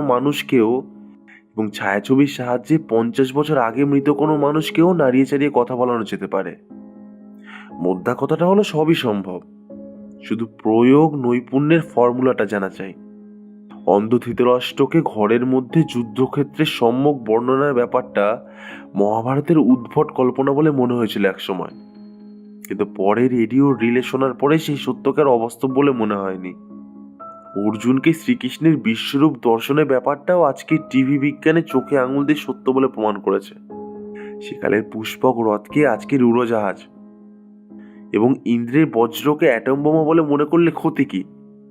যাক, কথা বাড়িয়ে লাভ নেই। আমার মতে যা কিছু কল্পনায় আসতে পারে এ জগতে তাই সম্ভব। এমনকি একটি হাতিও হঠাৎ বাষ্পে পরিণত হতে পারে, আবার একটা পাহাড়ও বিশেষ রাসায়নিক প্রভাবে হয়ে যেতে পারে গভীর সমুদ্র। মিস্টার মাসেনো, আপনার মতো পণ্ডিত ও বিশ্বাসী লোকের সংস্পর্শে এসে আমার জীবন ধন্য হয়েছে, কিন্তু কালপুরুষের আবির্ভাবটা আপনি টের পেলেন কি করে? সেই কথা বলবো বলেই তো আমি আপনাদের সকলকে একসঙ্গে এখানে ডেকে এনেছি। এবারে আর কোনো রকম সুযোগকে হাতছাড়া করব না আমরা। কালপুরুষকে সম্পূর্ণরূপে ধ্বংস করার প্রতিজ্ঞা নিয়ে আমি এসেছি। আপাতত গিরিডিতে একটি কয়লা খনির কাটা খাদের মধ্যে লুকিয়ে আছে সে। কিন্তু কি করে জানলাম? এই তো। এমন সময় দরজায় ঠক ঠক শব্দ। উঠে গিয়ে দরজা খুলতেই অবাক, দেখলাম স্মিতহাস্যে রয়েছে অরোরা এবং মেহতাজি দাঁড়িয়ে। মেহতাজির আসবার কথা আমি জানতাম, কিন্তু অরোরাকেও যে দলে পাবো তা আমি কল্পনা করিনি। অরোরা হাসি মুখে বলল, ভেতরে আসতে পারি? Please come in. You are too early. মোটেই না, এটাই আপনার ঠিক সময়, না হলে আমি ধরেই নিতাম আপনারা আসবেন না। আমি স্টোভে গরম জল বসালাম। কফি প্রস্তুত করতে হবে। কফি খেতে খেতেই গল্প শুরু হলো। মিস্টার মাসেনু বললেন, আপনারা সকলেই যখন এসে গেছেন তখন শুনুন আমাদের কি ভয়ঙ্কর এক অভিযানের প্রস্তুতি নিতে হবে। আপনারা আমার চিঠি পেয়ে যখন এখানে ছুটে এসেছেন তখন নিশ্চয়ই জেনেছেন কেন এবং কি জন্য আপনাদের ডাকা হয়েছে। জানি বিষয় কালপুরুষ, ঠিক, কিন্তু আপনার কিন্তুর জবাব আপনি পাবেন। এক এক করে সব বলছি, আপনাদের শুনুন। আমরা রুদ্ধশ্বাসে কান খাড়া করে শুনতে লাগলাম। কিছুদিন আগে আমি আমার বিজ্ঞান গবেষণার কাজে গিরিডিতে গিয়েছিলাম। পচম্বার শেষের প্রান্তে মিস্টার ভার্মার বাড়িতে আমি উঠেছিলাম। আমি যাওয়ার পরদিনই এক অদ্ভুত ঘটনা ঘটলো। কিরকম? সেদিন বিকেলবেলা, মানে ঠিক সন্ধ্যার মুখে, চাষি সম্প্রদায়ের একজন লোক ওখানকার মাঠে কাজ করতে করতে হঠাৎ বিকট চিৎকার করে উঠল। ওর কপালে রবারের মতো কি একটা চটচটে পদার্থ আটকে বসেছে। সেটা আকৃতি অনেকটা খোলা ছাড়ানো ঝিনুকের মতো, নিশ্চয় কোনো বিষাক্ত পোকা। সেটা এমনভাবে কামড়ে বসেছে যে সেটাকে কিছুতে ছাড়ানো যাচ্ছে না। লোকটি চিৎকারে মাঠে অন্যান্য যেসব লোক কাজ করছিল তারা হৈ হৈ করে ছুটে এলো। তারপর সবাই মিলে টেনে ছাড়াবার চেষ্টা করতে লাগলো সেটাকে, কিন্তু না, কিছুতেই কিছু হলো না। ক্রমে আস্তে আস্তে সেটার থেকে একটা চটচটে রস বেরোতে লাগলো। তারপর সেটা গলে গিয়ে সারা শরীরময় ছড়িয়ে পড়ে আলকাতরার মধ্যে একটা কালো পাতলা আবরণে ঢেকে ফেললো সারা শরীরকে। পরে একটু একটু করে লোকটার শরীরের সমস্ত রস শুষে নিয়ে, এমনকি মেদ মজ্জা পর্যন্ত অবশিষ্ট না রেখে, হালকা একটা বায়বীয় পদার্থের মতো আকাশে হারিয়ে গেল। সে আবার কি? হ্যাঁ, এই রকম চমকপ্রদ ঘটনার কথা কি কখনো শুনেছেন? আমি তো শুনিনি।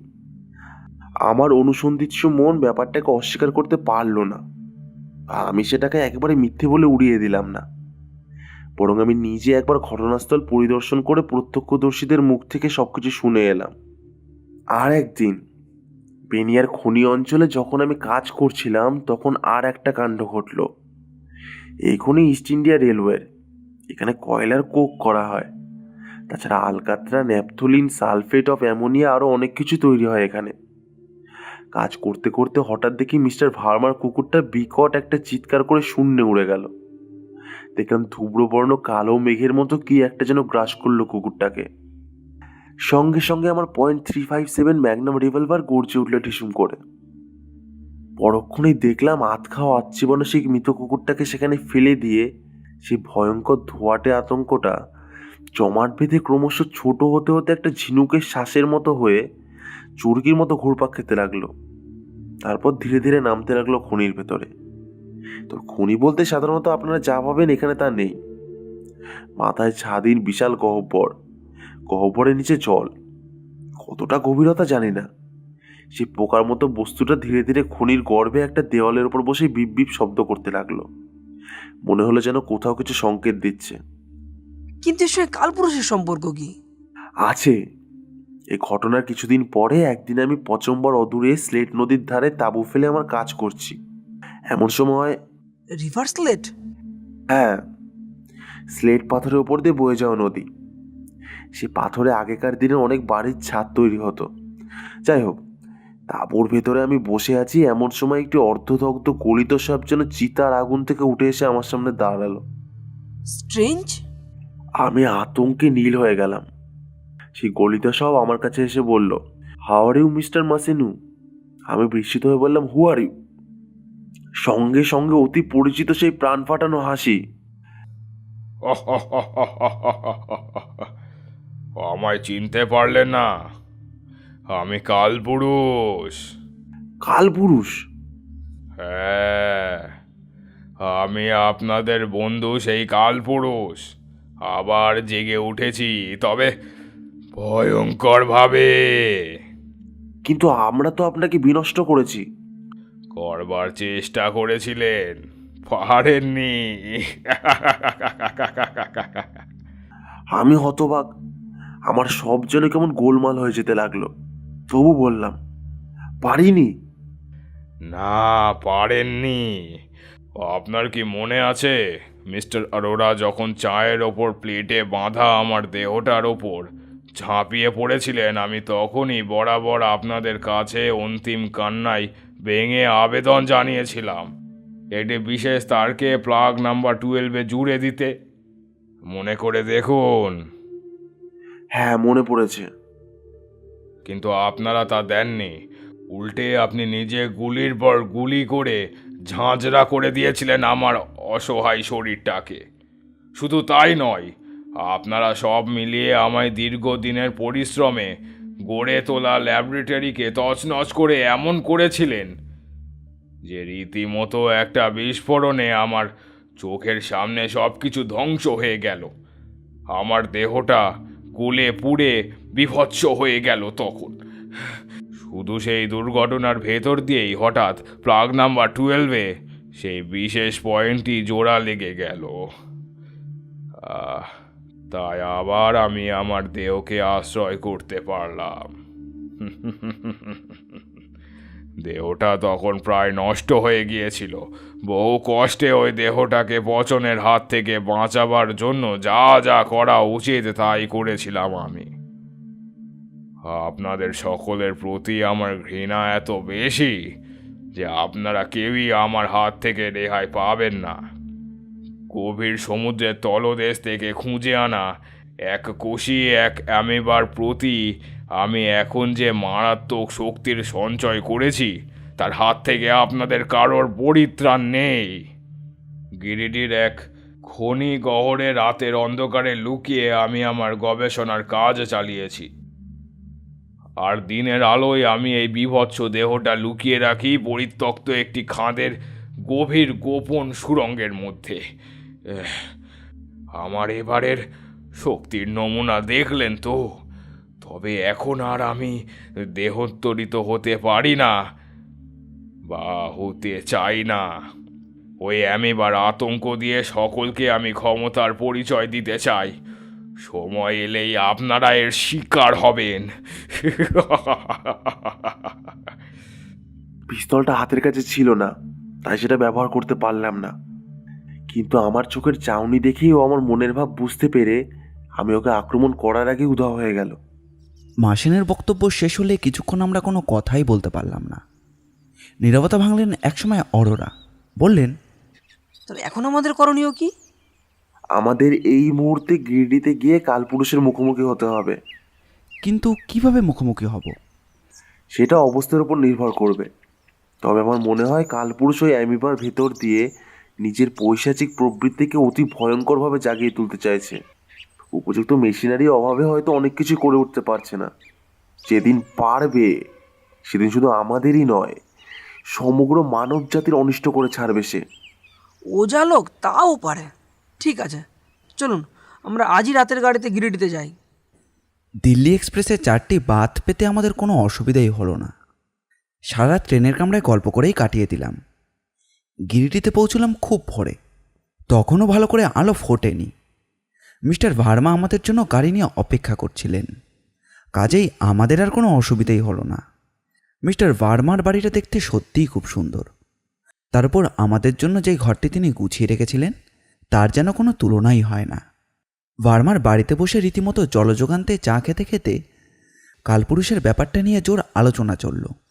ভার্মা বললেন, অ্যামিবার আতঙ্কে এখানকার জনজীবন বিপর্যস্ত হতে বসেছে। আজ এর গরু নেই, কাল ওর মোষ নেই, পরশু কারোর পুকুরের মাছ নেই। ওই চ্যাটচ্যাটে ছোট্ট অ্যামিবাটা যেন সবারই চোখের ঘুম কেড়ে নিয়েছে। এই পর্যন্ত 7 জন শিকার হয়েছে তার। তবে ওই অশুভ আতঙ্কে একদিনে একবারের বেশি আতঙ্ক ছড়ায় না। মাসেনু বললেন, আমরা যখন এসে পড়েছি তখন আর কোনো চিন্তা করবেন না আপনারা। ওই অ্যামিবার রহস্য উদ্ঘাটন আমরা করবই, আর আতঙ্কের মূলে যিনি আছেন তাকেও আমরা খুঁজে বার করব, এবং সেই জন্যই আমাদের আশা। আতঙ্কের মূলে যিনি আছেন মানে? অর্থাৎ এসব কি কোনো ব্যক্তি বিশেষের খেয়াল খুশিতে হচ্ছে? অবশ্যই। কিন্তু এটা তো একটা ভয়ঙ্কর প্রাণী। জীব জগতে এরকম কোনো প্রাণী কখনো ছিল না, এখনো নেই। তবে এই প্রাণীকে এক ক্ষুদ্র অ্যামিবার মাধ্যমে সঞ্চালন করা হয়েছে। এটা এক সুবিজ্ঞানীর বিজ্ঞান সাধনার বিস্ময়কর অবদান বলতে পারেন। তবে এই অবদান যেহেতু ক্ষতিকর, সেহেতু এর এবং এর সৃষ্টিকর্তার বিনাশের এখনই প্রয়োজন। যা আপনারা ভালো বোঝেন তাই করুন। চারজন একটা টাঙা ভাড়া করে নিয়ে বেনিয়ারি কয়লা খনির দিকে এগিয়ে চললাম। বেশ কিছু দূর যাওয়ার পর কয়েকটি ছোট ছোট পাহাড় দেখলাম। ভার্মাও আমাদের সঙ্গে ছিলেন। মাসেনু বললেন, আজ এই মুহূর্তে আমরা সবাই ওই ভয়ঙ্কর অ্যামিবার খাদ্য হয়ে যেতে পারি। মিস্টার মাসেনু, কালপুরু যদি আমাদের ওপর দিয়ে তার প্রতিহিংসা চরিতার্থ করতে চান, তাহলে সেদিন ওই অর্ধদগ্ধ শরীর নিয়ে আপনার সঙ্গে দেখা করবার পরও আপনার ক্ষতি না করে তিনি চলে গেলেন কেন? তার কারণ অনেকগুলো হতে পারে। এ ব্যাপারে আমি নিজেও একটু চিন্তা ভাবনা করেছি। আমার ধারণা ওর ওই অ্যামিবার আতঙ্ক এই এলাকার পরিধির মধ্যে পরিচালনা করা সম্ভব। সে কারণে আমাকে দেখা দিয়েও সে মারেনি, তবে শাসিয়েছে। কালপুরুষ জানে এই ঘটনার পরে উত্তেজিত হয়ে আমি সবাইকে ডেকে ডুকে এনে ওর মোকাবিলা করব, আর সেই সুযোগেও আমাদের চারজনকে একসঙ্গে শেষ করবে। যদি আপনার ধারণা তাই হয়, তাহলে তো এই মুহূর্তে আমাদের সমূহ বিপদ। অবশ্যই মিস্টার ভার্মা, আমরা একবার ওই পাহাড়টায় উঠব। ওর উপর উঠবার কোনো রাস্তা নেই। দেখছেন না চারিদিকে এমন ঝোপ জঙ্গলে ভর্তি। নিশ্চয়ই আছে, না হলে কাঠুরেটা উঠেছিল কি করে? ভার্মা চুপ। আমরা এদিক ওদিক দেখতে দেখতে একটা জায়গায় পাহাড়ে উঠবার সুড়িপথ দেখতে পেলাম। খুব ছোট পাহাড়, তাই কোনো উঠতে অসুবিধেই হলো না। মাসেনু আর মেহতাজি পাহাড়ের উপর কতকগুলো বিশেষ গাছগাছালি পরীক্ষা করতে লাগলেন। একটি বিশেষ গাছের দিকে তাকিয়ে বললেন, এই গাছ এখানে এলো কি করে? আফ্রিকা মহাদেশের গভীর জঙ্গলে গাছ এটি। এ দেশের জল হাওয়ায় এই গাছ অসম্ভব। এ গাছ এ পাহাড়ে কি করে গজালো? মাসেনু গাছটিকে আরও কিছুক্ষণ পরীক্ষা করলেন। গাছটি শুধু গজায়নি, রীতিমতো পরীক্ষা নিরীক্ষাও চলেছে ওই গাছটিকে নিয়ে। আর সেই কারণে এই পাহাড়ে আতঙ্ক সৃষ্টির জন্য ওই কাঠুরিয়ার জীবন নষ্ট করা হয়েছে, যাতে ভয়ে এই পাহাড়ে আর কেউ না ওঠে। আপনি যখন খনি অঞ্চলে কাজ করছিলেন, তখন মিস্টার ভার্মার ওই কুকুরটাকে কি ওই একই কারণে বিনাশ করা হয়েছিল? হ্যাঁ, কুকুরটা ঘুরতে ঘুরতে কোনো কিছুর গন্ধে হয়তো আসলে কাছাকাছি চলে গিয়েছিল, আর তাই সকলের চোখের সামনে মরতে হয়েছিল তাকে। তাহলে পচম্বর মাঠে সেই চাষি? তাকে দিয়েই পরীক্ষা শুরু করা হয়েছিল নিশ্চয়ই। কালপুরুষের সেই তো প্রথম শিকার। কিন্তু বুঝতে পারছি না ওর এই হত্যার কারণটা কি। ওই খুনে বৈজ্ঞানিকের ওটাই তো একমাত্র নেশা। তাহলে ওর আগেকার খুনগুলোর মধ্যে একটা যুক্তি ছিল। পরীক্ষা নিরীক্ষার জন্য মানুষের অঙ্গ প্রত্যঙ্গ সে নানা কাজে ব্যবহার করত। কিন্তু এই নরভোগ অ্যামিবার সৃষ্টি করে সে কোন মহৎ কর্মটা সম্পন্ন করবে শুনি? আমরা নিচে নামতে লাগলাম, কিন্তু নেমেই এমন একটা জিনিস দেখলাম যেটা আমরা দেখব বলে কেউই প্রস্তুত ছিলাম না। দেখলাম টাঙার ঘোড়াটা যেখানে ছিল সেখানে একটা চটচটে পদার্থ পড়ে রয়েছে, আর টাঙাওয়ালার আধ খাওয়া শরীরটা পড়ে রয়েছে একটি ঝোপের ধারে। দেখা মাত্রই আমাদের সর্বাঙ্গে একটা হিম শিহরণ খেলে গেল। আমরা না গিয়ে পিছু হটতে লাগলাম। এসে দাঁড়ালাম রাস্তায়। কিছুক্ষণ পরে একটি হাত নেড়ে ট্রাক দাঁড় করালাম। সেই ট্রাক ড্রাইভার ভার্মাকে চিনত। বলল, आपका गाड़ी कहाँ बाबू साहब?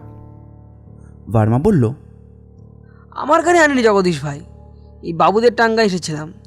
যাক, তুমি আমার এই গেস্টদের নিয়ে একেবারে আমার বাড়ির দরজায় নামিয়ে দাও দেখি। খুব বিপদে পড়েছি আমরা। ট্রাক ড্রাইভার তাই করলো।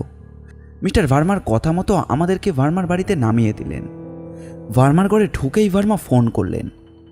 ওদিক থেকে উত্তরাস্তে মিস্টার ভার্মা বললেন, हेलो पुलिस स्टेशन, हेलो, आप लोग जल्दी यहाँ चले आइए। यहाँ आने के बाद सब कुछ बताएंगे। একটু পরেই পুলিশ এলো। মিস্টার ভার্মা আগাগোড়া ব্যাপারটা সব পুলিশকে জানালেন। এমনকি আমাদের এখানে আসার ব্যাপারটাও জানিয়ে রাখলেন পুলিশকে। পুলিশ চলে গেলেন। ভার্মার দেওয়াল ঘড়িতে ঢং ঢং করে বেলা 12টা ঘোষিত হলো। মিস্টার মোশেনু এবার উঠে দাঁড়ালেন। তারপর বললেন, আজ রাত ঠিক 12টার সময় আমরা আমাদের অভিযান শুরু করব।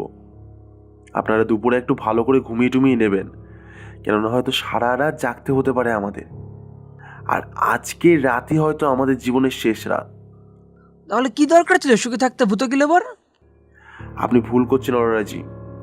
জেনে রাখুন, আমরা যে শুধু এক খুনে বৈজ্ঞানিকের হিংসা বৃত্তির মোকাবিলা করতে যাচ্ছি তা নয়। ভবিষ্যতে অনেক অমূল্য প্রাণ যাতে নষ্ট না হয় বা আমরাও কোনো রকম বিপদে না পড়ি সেই ব্যবস্থা করতে যাচ্ছি। ওকে জব্দ করতে না পারলে আমাদেরই তো সমূহ বিপদ। ওই অ্যামিবার শক্তিকে আরও বৃহত্তর শক্তিতে পরিণত করে এবং এই নির্দিষ্ট গণ্ডির বাইরেও তাকে ইচ্ছামতো পরিচালনা করবার মতো শক্তি পেলেই ও আমাদের হত্যার জন্য তৎপর হবে। তাই যেভাবেই হোক ওই রক্তচোষা অ্যামিবা এবং কালপুরুষকে ধ্বংস করতেই হবে। আপনি ঠিকই বলেছেন মিস্টার মাসেনু। যেভাবেই হোক কালপুরুষের ঘাঁটির সন্ধান আমাদের পেতেই হবে। ওর ঘাঁটিটা যে কোনখানে তা তো নিজেই ব্যক্ত করেছে। সে শুধু যে কোনো উপায়ে চুপিসারে ওখানে গিয়ে পড়তে হবে। আচ্ছা মিস্টার ভার্মা, ওই বেনিয়ারিতে যাবার কোনো শর্টকাট রাস্তা আপনার জানা আছে? হ্যাঁ আছে। স্টেশনের সামনে দিয়ে রাজগিরিয়া রোডের উপরে যে মেঠো পথটা টিলা পাহাড়ের দিকে চলে গেছে ওই পথেই খুব তাড়াতাড়ি ওখানে পৌঁছানো যায়। তবে পথটা পুরো অপরিষ্কার, গাছপালায় বন জঙ্গলে ভরে আছে। তাহলে তো ওই পথই আমাদের কালপুরুষের সন্ধান দিয়ে দেবে। আজ রাতে আমাদের এই অভিযানে বেশ শক্ত সমর্থে একজন লোকেরও দরকার, যেখানে কিছু মালপত্র এবং 2-1 লিটার পেট্রোলও বয়ে নিয়ে যেতে পারবে। পেট্রোল? পেট্রোল কি করবে? ওই রক্তলোলুপ অ্যামিবাটাকে নিশ্চিহ্ন করবার জন্য পেট্রোল একান্ত প্রয়োজনীয়। কিন্তু খনি অঞ্চলে দাহ্য বস্তু নিয়ে যাওয়া এবং তাতে অগ্নিসংযোগ করা কি বুদ্ধিমানের কাজ হয় মিস্টার মাসেন? কেন হবে না? গোটা খনি অঞ্চলটা যেখানে দাহ্য পদার্থে ভরা, সেখানে আমরা একটা দাহ্য বস্তু নিয়ে গেলে কি খুবই অপরাধ হয়ে যাবে? অগ্নিসংযোগ বিপজ্জনক তা জানি, তবে কারো খেয়াল খুশির গ্রাসে প্রতিদিন একটি করে মানুষ অথবা পশুর জীবনহানি হওয়াটা আরো বিপজ্জনক। বেশ, আপনি যা ভালো বোঝেন তাই করুন। আমরা তখনকার মতো আলোচনা শেষ করে স্নানাহার করে নিলাম। বিছানায় শুয়ে এপাশ ওপাশ করেও চোখের পাতাটা এক করতে পারলাম না। আমি বিছানায় একা শুয়ে হঠাৎ একটা কটু গন্ধে আমার গাটা যেন গুলিয়ে উঠল।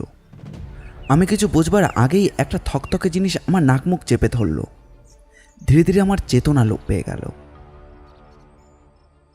রাত তখন কত তা আমি জানি না। পাহাড়ের একটি সুড়ঙ্গের মধ্যে আমি হাত পা বাঁধা অবস্থায় পড়ে রয়েছি। মাথা তুলে দাঁড়াতে গেলাম, কিন্তু পারলাম না। গায়ে হাতে প্রচণ্ড বেদনা অনুভব করলাম। হঠাৎ কে যেন আমার কাঁধে হাত রাখলো। চমকে উঠলাম আমি। হ্যাঁ, কে কে তুমি? মূর্তিমান প্রেতের মতো এক বিভীষিকা সেখানে দাঁড়িয়েছিল। বলল, কোনো অসুবিধা হয়নি তো? আপনি কালপুরুষ? আমাকে মহাকাল পুরুষ বললেই বোধহয় ভালো করতেন। যাক, চিনতে পারার জন্য ধন্যবাদ। না চেনার তো কোনো কারণ নেই। ইতিপূর্বে মিস্টার মাসানুর সঙ্গে আপনার সাক্ষাৎ হয়েছিল। তার মুখে আপনার বর্তমান অবস্থার কথা শুনেছি। শুনেই চলে এলেন এবার আমার অনিষ্ট সাধনের জন্য? কেমন? না, ঠিক তা নয়। এবার এসেছিলাম বন্ধুর ভূমিকা নিয়ে আপনাকে কিছু বোঝাতে। আপনি আপনার হত্যালীলাটা বন্ধ করুন। অযথা মানুষের জীবন নিয়ে ছিনিমিনি খেলবেন না। আমাদের পূর্ণ সহযোগিতা পাবেন আপনি। সত্যি কি আপনারা ওই মন নিয়ে এসেছিলেন? নিশ্চয়ই। আমি কিন্তু ওই ঘোরেল শয়তানটাকে একদম বিশ্বাস করি না। কার কথা বলছেন? মিস্টার মাসেনুর? হ্যাঁ। ছি, এ কথা আপনার মুখে শোভা পায় না। আপনি নিজেও একজন বৈজ্ঞানিক হয়ে আর এক বৈজ্ঞানিকের সম্বন্ধে এরকম মন্তব্য করলেন কি করে? উনি আমার কত ক্ষতি করেছেন তা কি আপনার জানা নেই? জানি, শুধু উনি নন, আমরা সবাই করেছি। তবে জীবন নিয়ে ছিনিমিনি খেলাটা বন্ধ করুন আপনি। এ জীবন ক্ষণস্থায়ী, এর কি দাম আছে বলুন? আছে বই কি। তাই তো মানুষের কল্যাণ জগৎ জুড়ে এই বিশাল আয়োজন। তাই তো বাঁচবার আশায় অসুখ করলে মানুষ ওষুধ খায়। তাই তো প্রাণের রক্ষায় অন্য এগিয়ে আসে। এতবে মানুষের দাম নেই, এটা কে বলল আপনাকে? আপনার কথা আমি অস্বীকার করছি না, তবু আমি যা করেছিলাম তা তো আপনারা জানেন। আমার গবেষণার মূল লক্ষ্যই ছিল জরা মৃত্যুর হাত থেকে মানুষকে রক্ষা করা। আমার প্রসেস ফলো করলে কোনো মানুষকেই কোনোদিন মরতে হতো না। এও তো আপনার পাগলামি। সবাই যদি যুগ যুগান্তর ধরে বেঁচে থাকে, তাহলে পৃথিবীর কি অবস্থাটা হবে একবার ভেবে দেখুন। কালপুরুষ যেন চমকে উঠলেন। আমি বললাম, আপনি ওই সাধনা না করে ক্যান্সারের ওষুধ বার করুন। এমন একটা বিধান বার করুন যাতে ব্লাড প্রেশার হবে না, ডায়াবেটিস হবে না, সহজে হার্ট অ্যাটাক হবে না, মস্তিষ্কে রক্তক্ষরণ হবে না। কিংবা এমন একটা টিকা তৈরি করুন যার প্রয়োগে খুব কম করেও 20 বছর কেউ অসুস্থ হবে না। পারবেন? এরকম কিছু করতে পারবেন? যদি পারেন তো বলুন, আমরা সবাই হাতে হাত মিলিয়ে আপনার সঙ্গে সহযোগিতা করব। পারবো, নিশ্চয়ই পারবো, পারতেই হবে। না না, হবে কেন, পারছি তো। গভীর সমুদ্রের তলদেশে থেকে খুঁজে আনা এককোষী এক ক্ষুদ্র অ্যামিবার শরীর পরীক্ষা করে দেখেছি। তার রসালো শরীরের চ্যাটচ্যাটে জেলির মতো পদার্থগুলোর মধ্যে রয়েছে ক্যান্সারের প্রতিশোধক।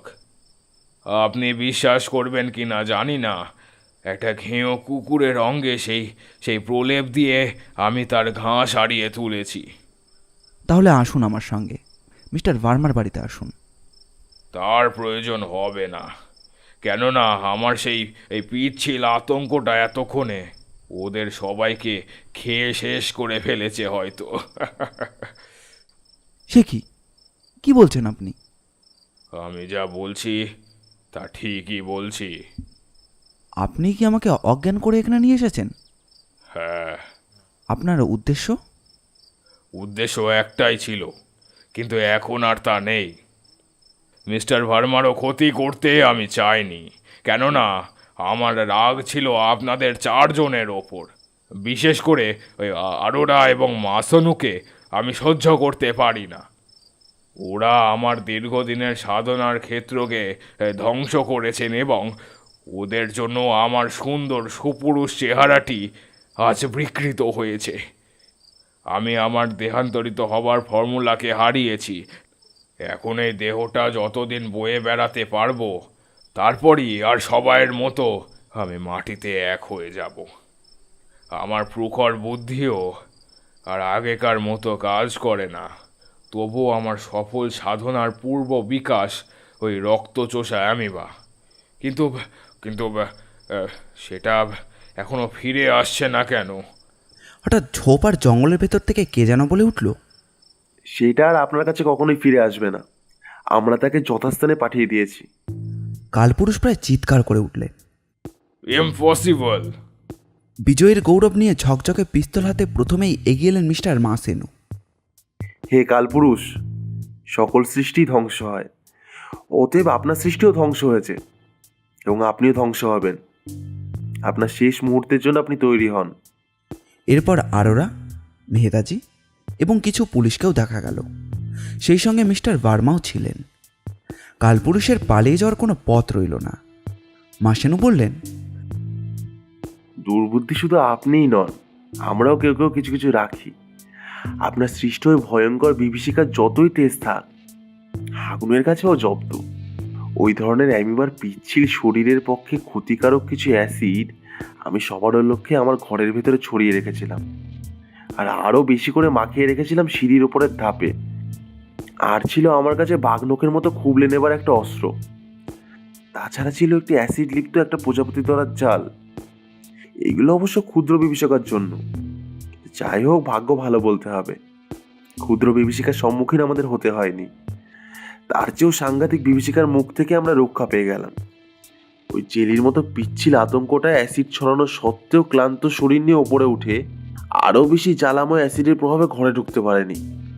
2-4 লিটার পেট্রোল আমার সংগ্রহে ছিল।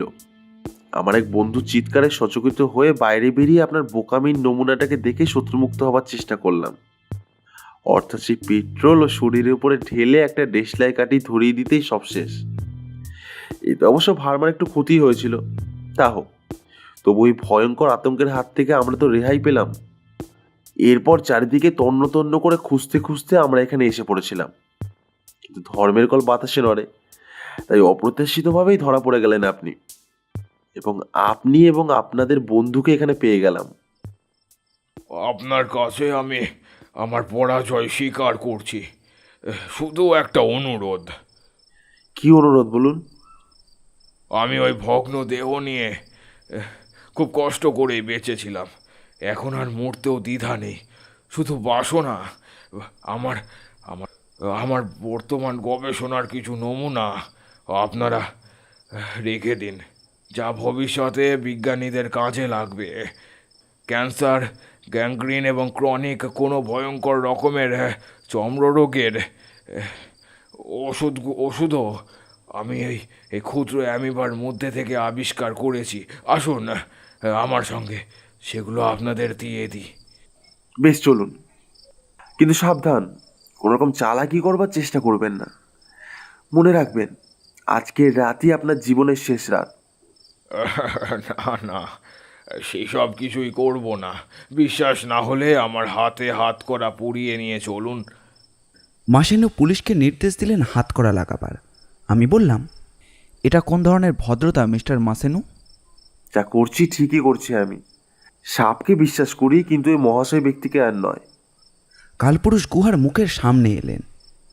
সকলকে ভেতরে আসতে অনুরোধ করছি। মাথা মাথা হেঁট করে ভেতরে আসুন, নইলে মাথায় লাগতে পারে। আমরা ঢুকতে যাচ্ছিলাম। মাসেনু বললেন, না না, অমন কাজটি করবেন না কেউ। ওনার ল্যাবরেটরি ওনারই থাক। দরকার নেই আমাদের ওই বিকৃত মস্তিষ্কে ব্রেন থেকে আবিষ্কৃত কোনো ওষুধের। ততক্ষণে আমাদের অন্যমনস্কতার সুযোগ নিয়ে গুহার মধ্যে ঢুকে পড়েছেন কালপুরুষ। আর ঢোকার সঙ্গে সঙ্গে পাথরের দেওয়ালে একটা সুইচ পায়ে টিপ দিতেই ভয়ঙ্কর একটা বিস্ফোরণে গুহামুখ রুদ্ধ হয়ে গেল। পরে সেই ধ্বংসস্তূপ সরিয়ে দেখতে পেলাম কালপুরুষের ছিন্নভিন্ন দেহাবশেষ চারিদিকে ছড়িয়ে ছিটিয়ে রয়েছে। আমরা স্তব্ধ, বিস্মিত, নির্বাক আর হতভম্ব। মিস্টার মাসেনু বললেন, দেখলেন তো, ওই দুর্জয়ের কথা শুনে সবাই মিলে ভেতরে ঢুকে নিজেদের কি সর্বনাশ করতে যাচ্ছিলেন। হ্যাঁ, মানুষ চিনতে সত্যিই ভুল হয়েছিল।